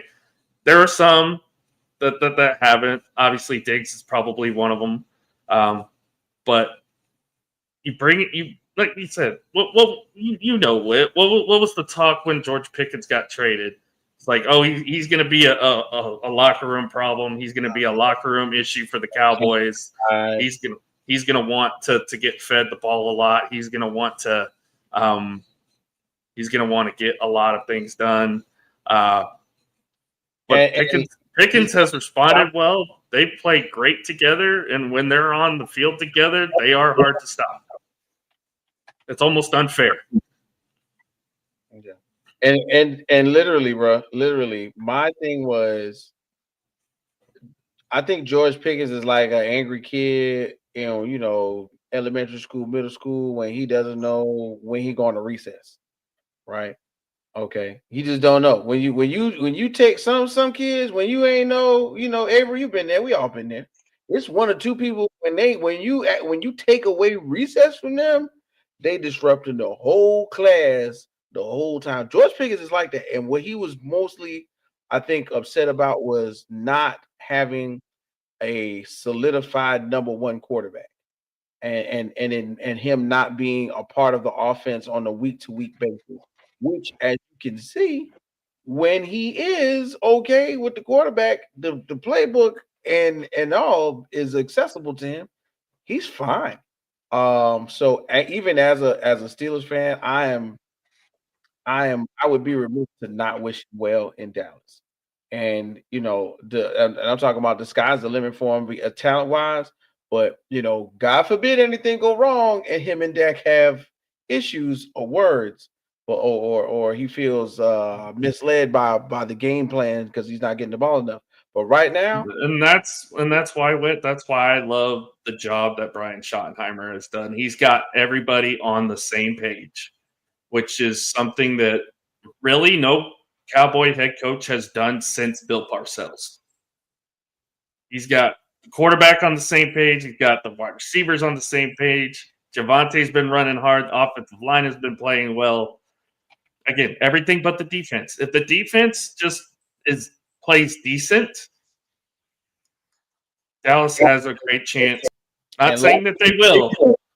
Not saying that they will, because they have a gauntlet at the back half of their schedule. But if they're going to get healthier on defense here pretty soon. If they play solid defense to okay defense, that offense is great enough that they can win them games and they can win the NFC East. And of course, as everybody knows, the NFC East does not or has not had a repeat champion in what, maybe 10 years, maybe a decade. So 21 years. 20 years, even worse. 20, I could have 2004 was the last repeat champion. Wow. And I shortened it by a whole decade. So yeah, let's see what happens. Because right now Philly's up in the air. Philly could go either way. The Commanders right now with the up and down health issues with Jaden Daniels, we don't know. So it could be wide open for a team like the Dallas Cowboys. And we're going to go ahead and move forward. So I got one more just to throw out there. Of course, I think this was a really sad thing to watch because I live out here in Jacksonville. I got up early just to check it out. But, of course, the Rams demolishing the Jaguars in Wembley Stadium in London. Oh, my God. Matthew Stafford went off. OFF. That's right. Threw 5 touchdowns, 21 for 33 and 182 yards. Devontae Adams, once again, showing he's just the ageless wonder. Got 3 tutties. That's right, 3 touchdowns. The Jacks could not protect Trevor Lawrence. It was ridiculous. He got sacked 7 times. And then, of course, somehow Kyron Williams ran on the ground, 12 carries for 54 yards. Well, and then somehow, some way, they started poor, the Jacksonville Jaguars. They normally do really well in England. Normally, they are seen in the early morning hours, establishing a great rapport with just not only the fans but on the field as well. It did not happen. Head coach Liam Cohen said everything we said we did not want to occur did occur, and it starts with me, Liam Cohen. I love the accountability as a first-year coach.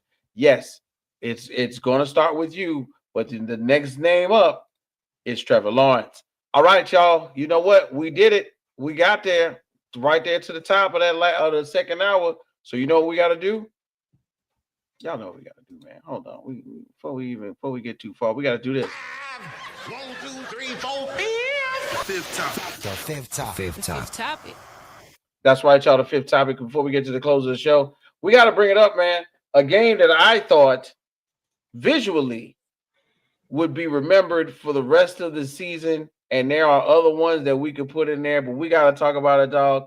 The Giants and Broncos Week 7 matchup. That's right, October the 19th, 2025 was one for the ages, ladies and gentlemen. A wild fourth quarter comeback that stunned the fans and rewrote history right before our very eyes. I couldn't believe it. Jackson Dart couldn't believe it. Your mama couldn't believe it. Bo Scatterboo couldn't believe it. It was ridiculous. So somehow, some way, Denver was shut out for 3 whole quarters, trailing to 26-8. What? Not something that we're used to, especially when we talk about the Denver Broncos. But then Bo Nix, the old guy, technically the young guy at the same time, went out there and did a thing. 29 yards, 29-yard pass to Marvin Mims Jr., 22-yard strike to Cortland Sutton, go-ahead touchdown, 37 seconds left. Somehow, Will Lutz seals the deal and nailed a 39-yard field goal. The Giants missed 2 extra points. That's right, 2 extra points out of nowhere. And then the Giants are left stunned as they watch the Denver Broncos come back on them. The Giants had 387 total yards. The Broncos had 407. The attention was 75,000. There were so many different highlights and highs and lows from this game. What will you guys take away from just the sheer effort that was put out by both teams that could possibly make this game of the year? And I'll start with you, Alan.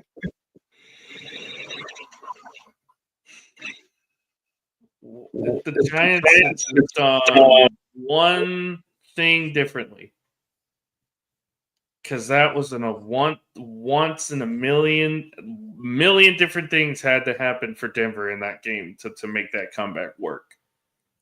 But the Giants do one thing differently, they win that game. 2 missed extra points, like you mentioned. 2 turnovers.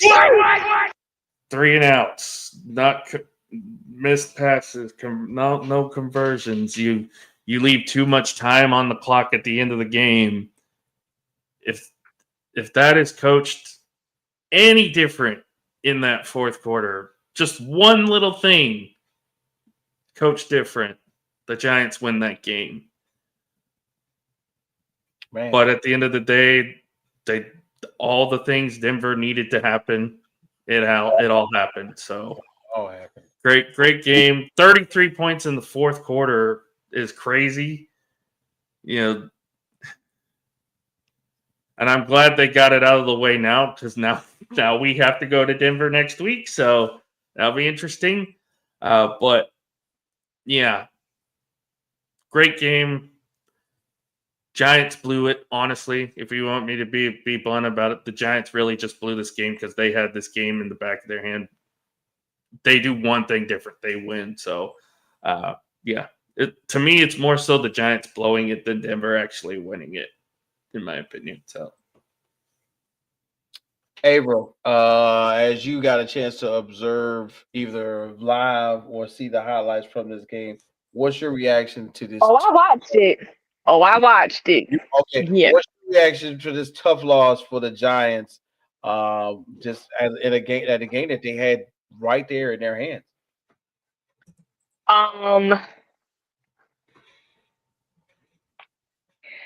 As our crosstown rivals, there is a curse on MetLife Stadium. I know they weren't playing in MetLife, but any team that plays out of MetLife, there is a curse, because how? Why? And I picked the Broncos to win.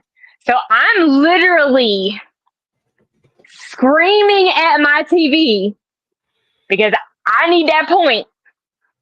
And yeah, I was shocked. Definitely game of the year. There has to be a curse on that life, because there's no way, like, how outside of their kicker missing those kicks, and like Ellen said, just the coaching. I mean, what else you want the man to do? It has to be a curse on that team. I mean, it has to be. It's tough, man, and I feel for them, because I love watching the games as you see, like, that energy change. You know what I mean? The thing, and to a degree, I wish it was both teams in New York, just because of how the media cycle works, that the energy could just permeate through both teams. But it was happening for the Giants. Jackson Dart, Bo Scatterboo fever is taking place, and to see it like I'm talking about mid-game, reach a peak, mid-game, reach a point where you think anything is possible for these Giants, and then all of a sudden to see it just sucked away. Have you ever been swallowed up? Yeah, that type of, like, I'm talking about, it was just drained out of them. And the defense that we thought the Broncos possessed showed its ugly head, and Bo Nix put on a show. He put on the show that he should have had for 3 quarters. And Jackson Dart was put under all types of pressure that he didn't know what to do. And it's unfortunate, but as far as game of the year candidates, I'm gonna put this up there, but Baker Mayfield had some fourth quarter comebacks these past few weeks, and I got to put those in just a little bit, like 1A, 1B. So I'm excited to see what happens for the rest of the year. But for real though, this is a candidate for game of the year. I would put Buffalo Baltimore, the week 1 Sunday night game. Oh yeah, week 1. Yeah, up there too. That was a good one. Yeah, that was a good one. Yeah, for sure. But yeah, hey guys, we reached 2 hours. Look at that. Everybody, I appreciate y'all for checking in. One time for Will Holoman again for stopping in. I can't wait to get Will back in to talk a little more hoops. And then thanks for Bobby G for stopping in. That's right. Make sure you check him out on the Audible Sports Podcast. Coming up on Thursday night, they got Audible Reacts to the Thursday night game. Is Avery, you hanging out with them for a post game on Thursday night? Yep, I will be there. It's Vikings Chargers this week. Mm-hmm. Yeah, I'll probably be working, so I'm gonna be, jumping on my phone and talking trash like normal. Alan, what you got going on for the rest of this week, brother? So we got baseball show tomorrow night. We're going to be talking our preview for the World Series. Saturday, of course, lock it in. Doing college football. Sunday, lock it in for the NFL. Sunday night post game, which should be an interesting. Wait, I might not need to hit you up for that one because it's Packers Steelers. Aaron Rodgers against his former team Sunday night. So first time he's ever played the Green Bay Packers. So that should be an interesting one. On fantasy, bro. I have no clue who to start on fantasy because I got Jordan Love. Who's first time playing the Packers? Aaron Rodgers. Packers and being healthy. You don't think he ever played Green Bay as a Jet? I'm pretty sure he I did. don't think healthy was the point. Oh. I don't think he was healthy when it was supposed to happen. But yeah, I'm down, bro. I will definitely check in with you. And of course, you can catch me talking with Bodkins and my guy Bobby Blunts. We getting ready for UFC 321. Serial gone. Tom Aspinall heavyweight matchup. Finally, Tom Aspinall gets to fight somebody because John Jones has retired. So I'm looking forward to that. Anything else we got? Any final thoughts, guys? At the moment, no. All right. Well, hey, look, guess what? I wish you had more time. So since that's the case, hey, guess what, y'all? We're going to make sure you check us out next week. Tuesday, we'll be here in no time. We got the RecRoom Sports Show. Big shouts out to our guy, Jay. Jay's out on the road. Jay, what to do? We appreciate you. One time for our guy, Tanner, the Basement Brewer Sports and Fantasy. One time for you, AP. One time for Uncle Scott. For the crew from Lock It In. This Jets girl, I can't wait to see you back here again. Hey, make sure you tell a friend to tell a friend. This is the game for the RecRoom Sports crew. We will be live again next Tuesday. Don't forget NBA, NFL, NCAA, MLB, so much sports. Lock it in with us, and we'll be back. We'll see you again next week. All right, I'm going to hit that button.